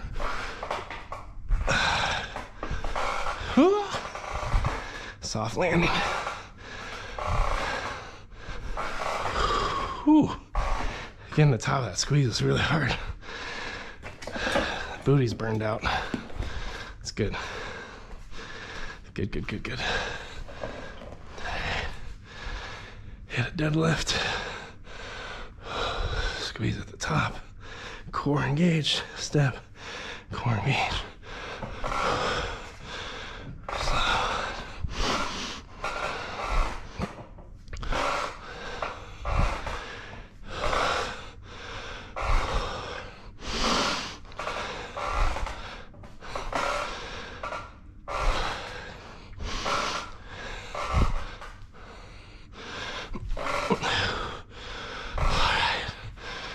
Set.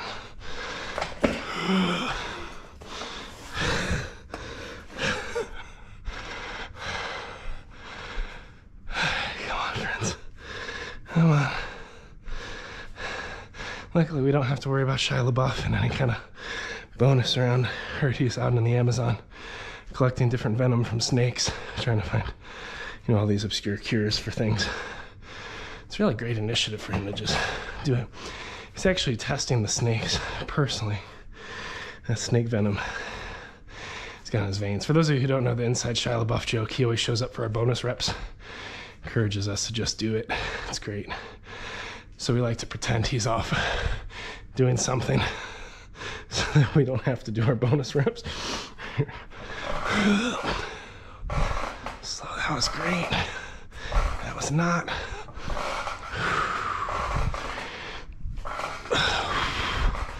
Pretend you're landing in a pillow factory.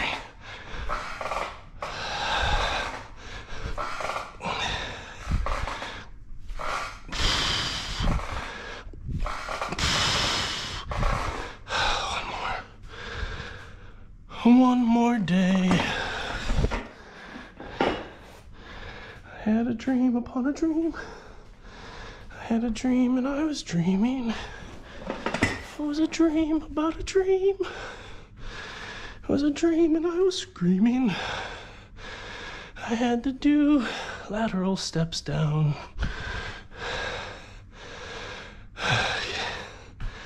Frick. Lost my core, come on.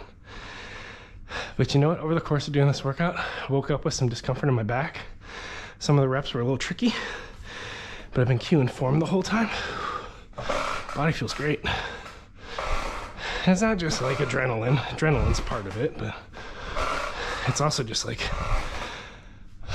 recalibrated the mechanics of my body through good functional movements with good form.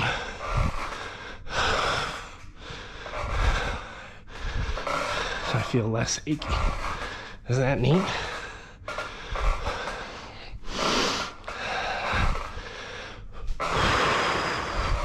There we go, there we go.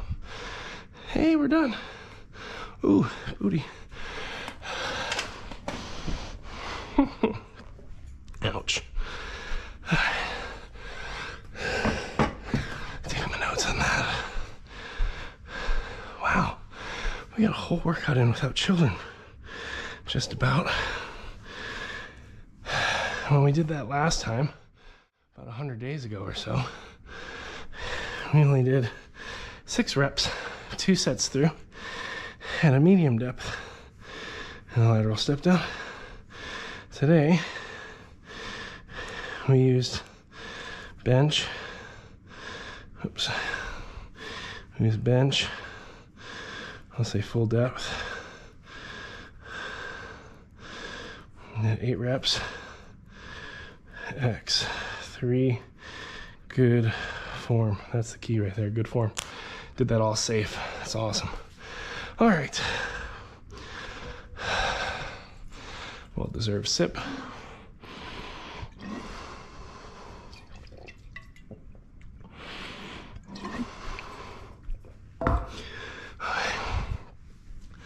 Set up my camera for the last little bit of fun. Nothing too serious. Ooh, actually, we need battery. You're gonna die. Oh my gosh, 2%. Look at that. Oh.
Signal back.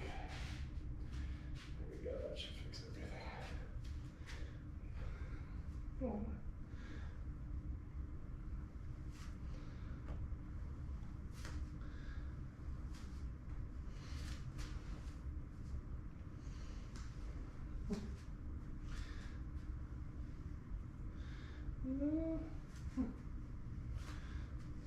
Well, we miss y'all, and we hope you're having a good vacation.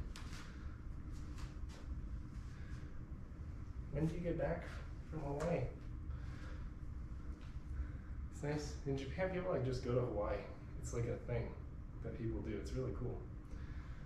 Well, I mean, it's a thing that people do that are kind of well off.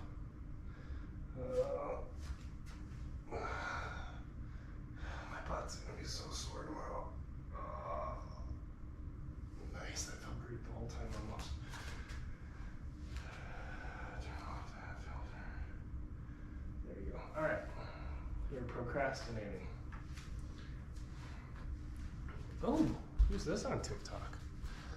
Yo, Xavier Matiad. Thank you for sharing the live, friend. Appreciate that. Helps others find our content. But I hope you're doing well. That's super kind of you. We're about to do our bonus rep. We finished up all of legs day. So our bonus is a linebacker drill. Oh, disgusting. And it's really simple. It's just a shuffle the feet, do some hit-ums. It's a glorious time. Hopefully with half decent form and no injuries. I'm stalling because I don't want to do it. Really don't want to do it at all. Let's hit a deadlift instead.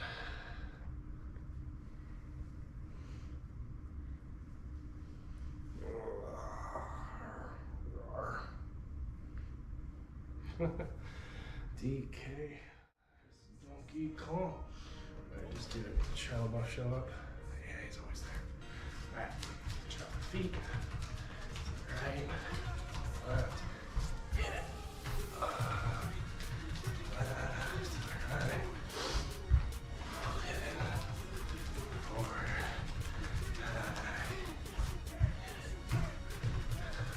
Right. Left. Up. That's just a stretch. Alright. You see, this butt's always higher than this butt. Cheek. It's just a posture form thing.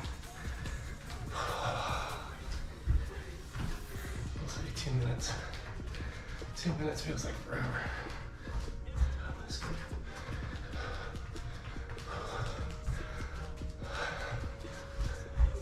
Turns. Love that.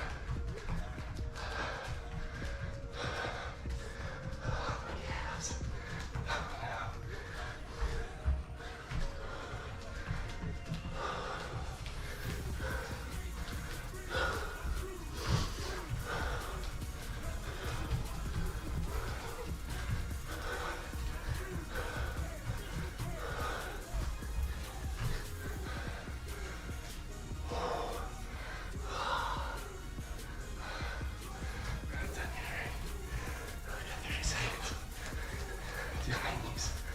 Just mix it up.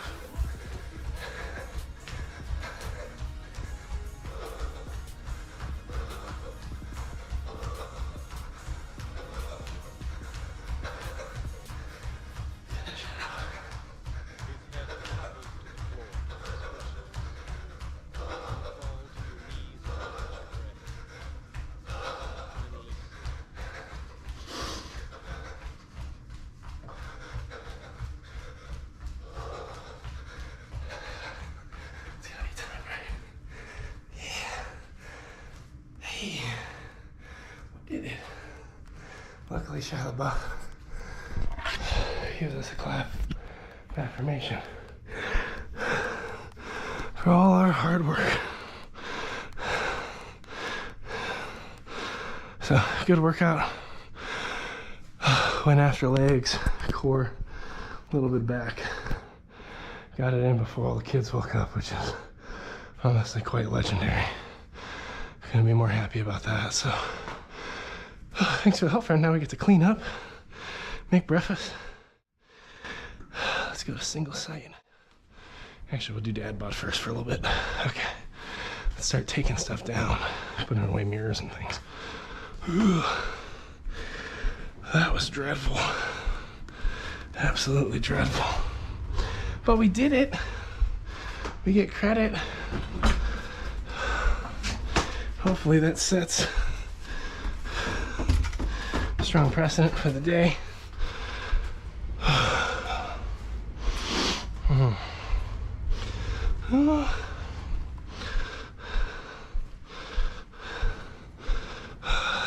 Let's wrap up our camera.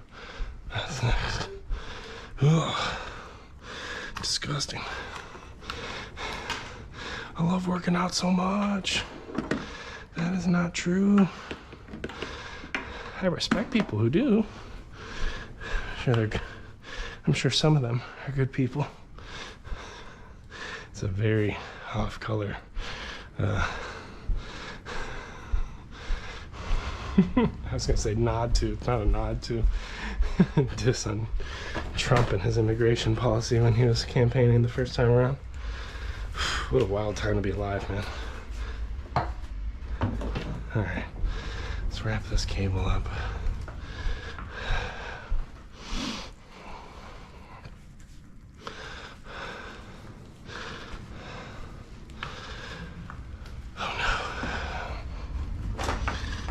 Do do do do do do do do do do do do.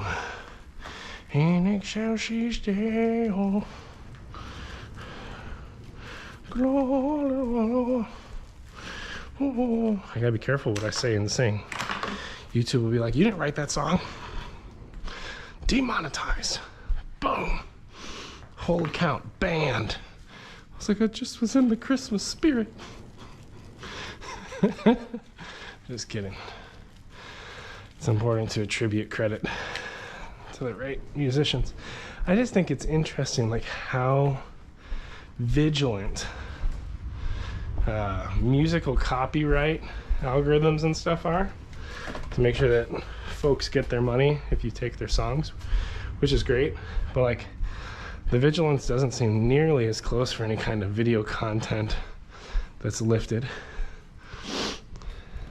You know, now fair use is a really interesting gray zone. Fair use just says, like, let's say I want to make content about Marvel, and I'm a huge Marvel fan. I want to make let's say the latest trailer dropped, right? And I want to do a trailer analysis, so folks have something to look forward to and break it down and say where it's connected to the comics and whatnot. Like, under fair use, I could take clips from the trailer or things that are public, or even previous Marvel movies that are released that you would have to purchase.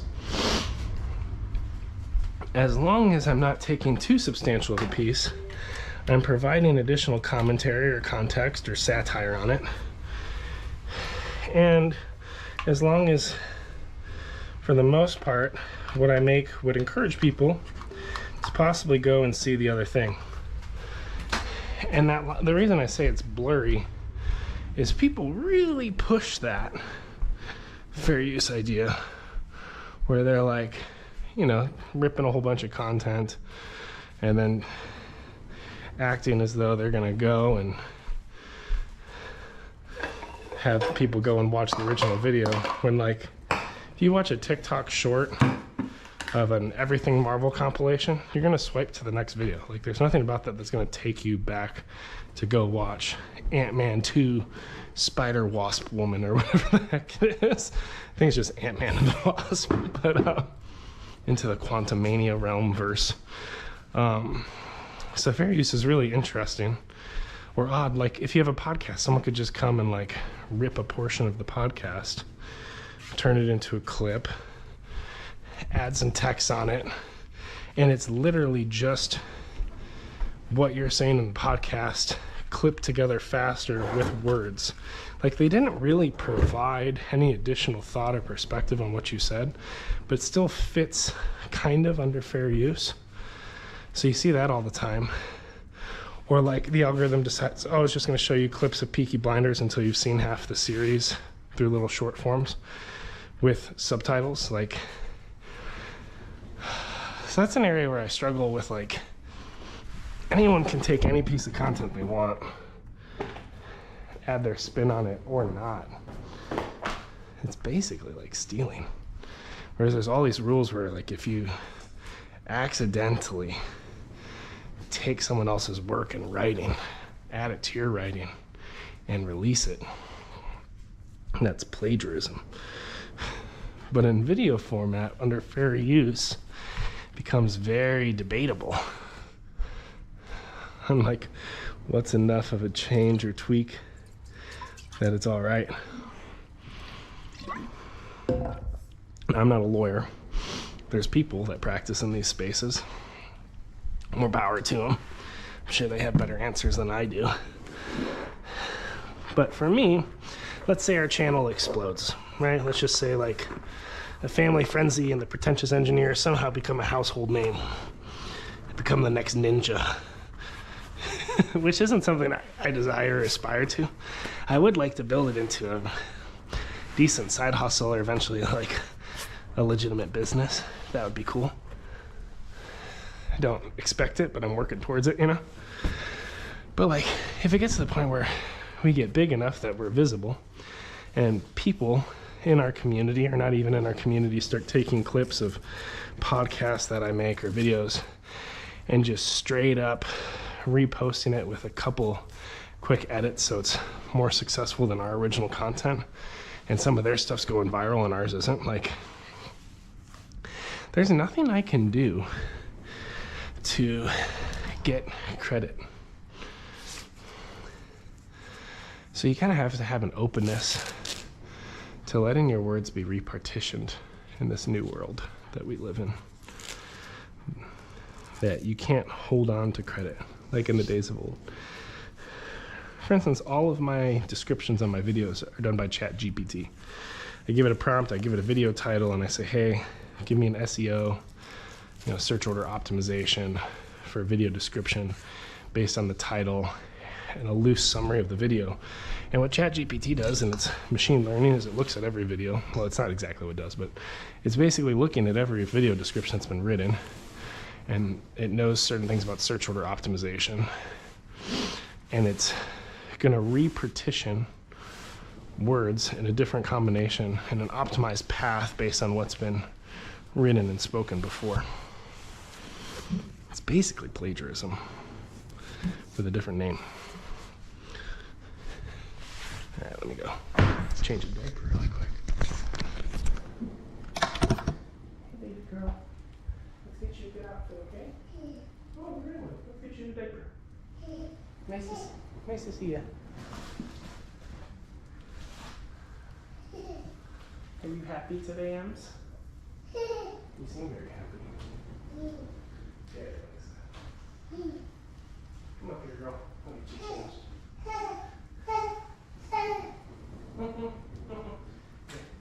Come lay right here. Did you have good dreams? You want their toys today? Come lay down, beautiful. So it's really interesting in this current world, what we say and record and write doesn't really belong to us anymore. Singing is one of those gray spaces where it seems like you can protect it to some extent through these platforms. But also, if you just have an openness to the idea that your thoughts and your words go where they go. Yeah. And we'll be alright. What happened? Oh my goodness. Yeah, will that help? Yeah. So it's kind of a weird problem that I'm navigating as most common humans. So it's interesting. I've had a couple people recently tell me like, hey, great job stealing. Because I made a video about another video. And I'm like, I don't know, I thought I did a pretty good job. I put the video card in the description. And I added spin to it. But it is true, I'm not making original content. I do a lot of other people's content. Because there's nothing new anymore. That's the thing people don't realize is we've heard and seen everything to some extent. Hey, Mom. Have a high five. What are you going to play with this morning? We got lots of toys for Christmas. Go find some of this. You're right. Get you. You're hungry? Well, I can feed you eventually. You want them? I was supposed to get groceries. I wonder if they got delivered. You want one of these?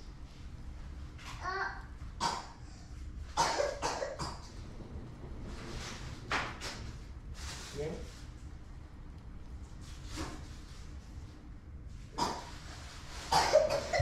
Go sit at the table. Okay, go sit on the couch, but we're not watching anything right now. So it's just kind of a weird world we live in. Where, there's certain things we can do that are pseudo-original, but everything's a slight repartition of what's been done before us. Yes, we have our unique brains and our unique ideas, and there's still room to innovate, but social media has caused like the ultimate saturation. Like we have all the content that exist on Earth at our fingertips. There's so much, in fact, that like. Daddy. Yeah, we're not watching TV, love. There we go. There's so much content, in fact, that like we can't even muster the effort to search for it ourselves. Instead, we need some algorithm to observe us as a test subject and base correlations from between us and other people. Analyze how we respond to pieces of content, mine through the sea of historic and new content available, driven by some freshness index, and put a piece of content right in front of us, and then successively do that, and train us into swipe left, swipe right apes. That's how much exists. So it's like, no matter how much work I put into a video, or how little, it's gonna get swiped, or it won't. It's like, it's all meaningless. Now this is drawing some inspiration from book of Ecclesiastes, which is one of my favorite books. It's a wonderful, wonderful book. And it just kind of talks about how, like, there's nothing new under the sun. Everything's a repartition of what's been done. And once we die, our life and our legacy fades to obscurity. Like, you know how many men, like, we remember Martin Luther King, for instance, historically.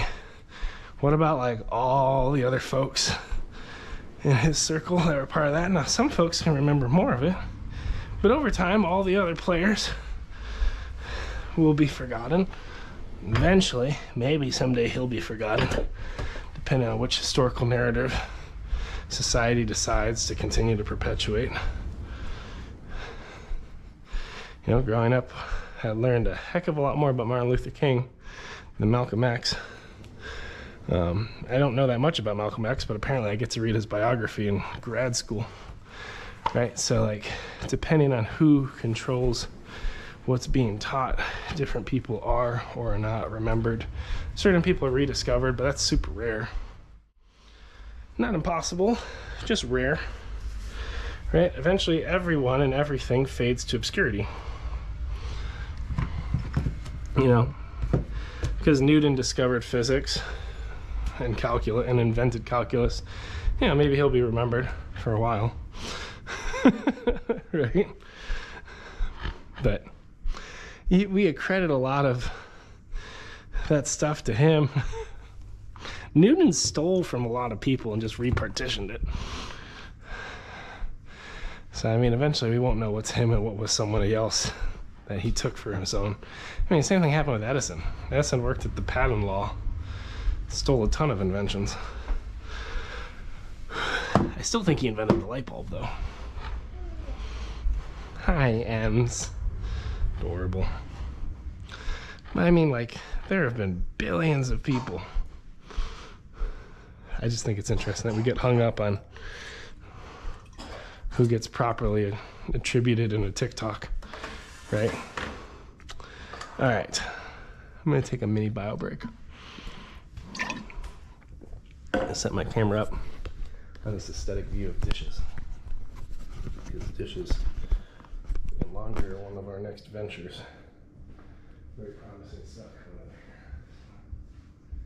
Let's get you ready for the second round of the live. It's gonna be scary. But my goal is when Felicia wakes up, she sees a beautiful, beautiful clean house. Maybe. Because I love her so much. I do. Someday, friends, people are gonna forget Keenan and Cal. And if you're part of my demographic on TikTok, you probably don't even know who they are. No! The gold standard of comedy.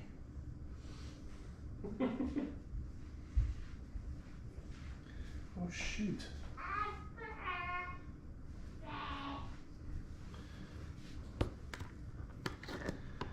think I missed a one-on-one. Dang it.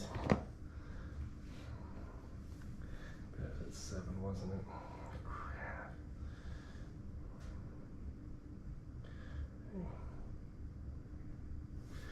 Oh, ooh. Let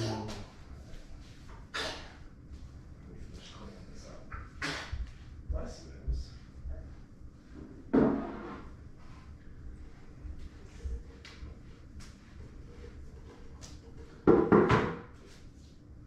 How's your toast? Is good? Fantastic.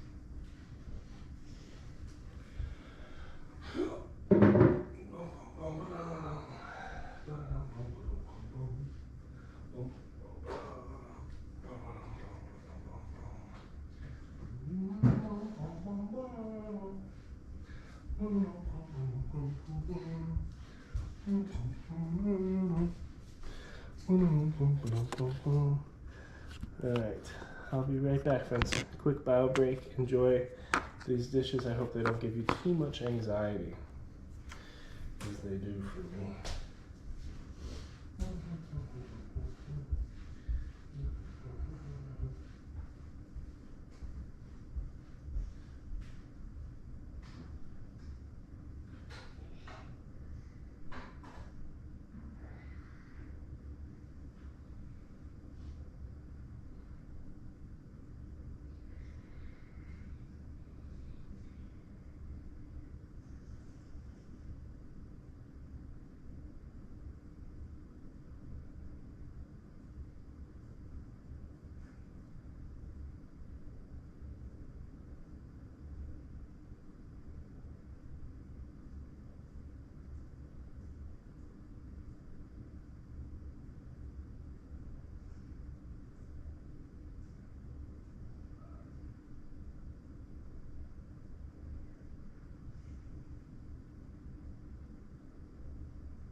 Good morning, sweet baby. Look at it. Oh, ew!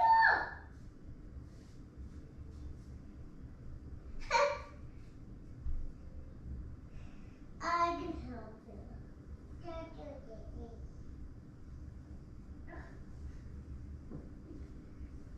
Oh! Lift your foot up. No, I can do it. I hate you people. I go out. Hey, yeah, baby. Oh.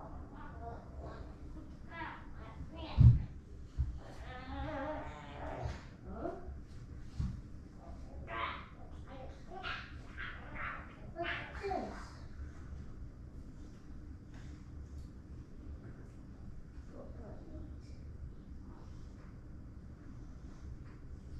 Potato head? And this is Lightyear and Woody.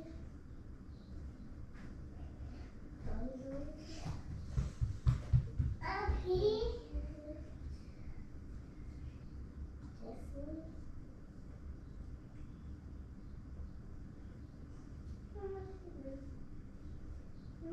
Cool. Oh.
you doing, girl?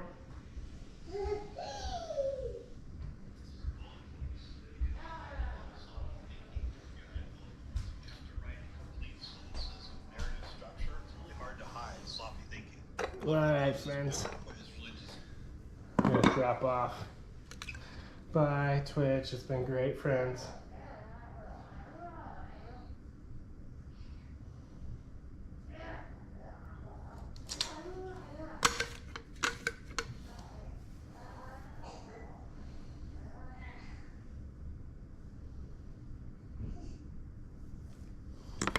Who's next?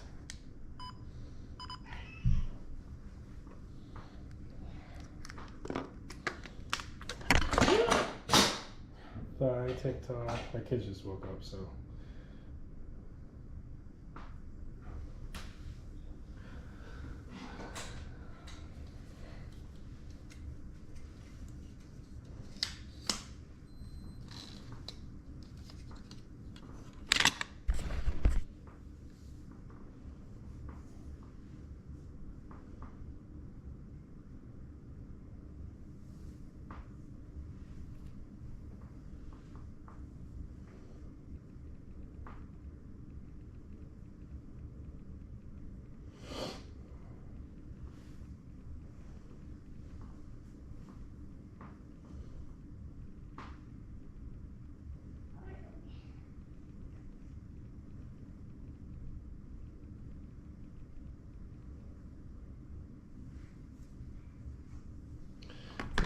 Time to kill YouTube. YouTube is the next one.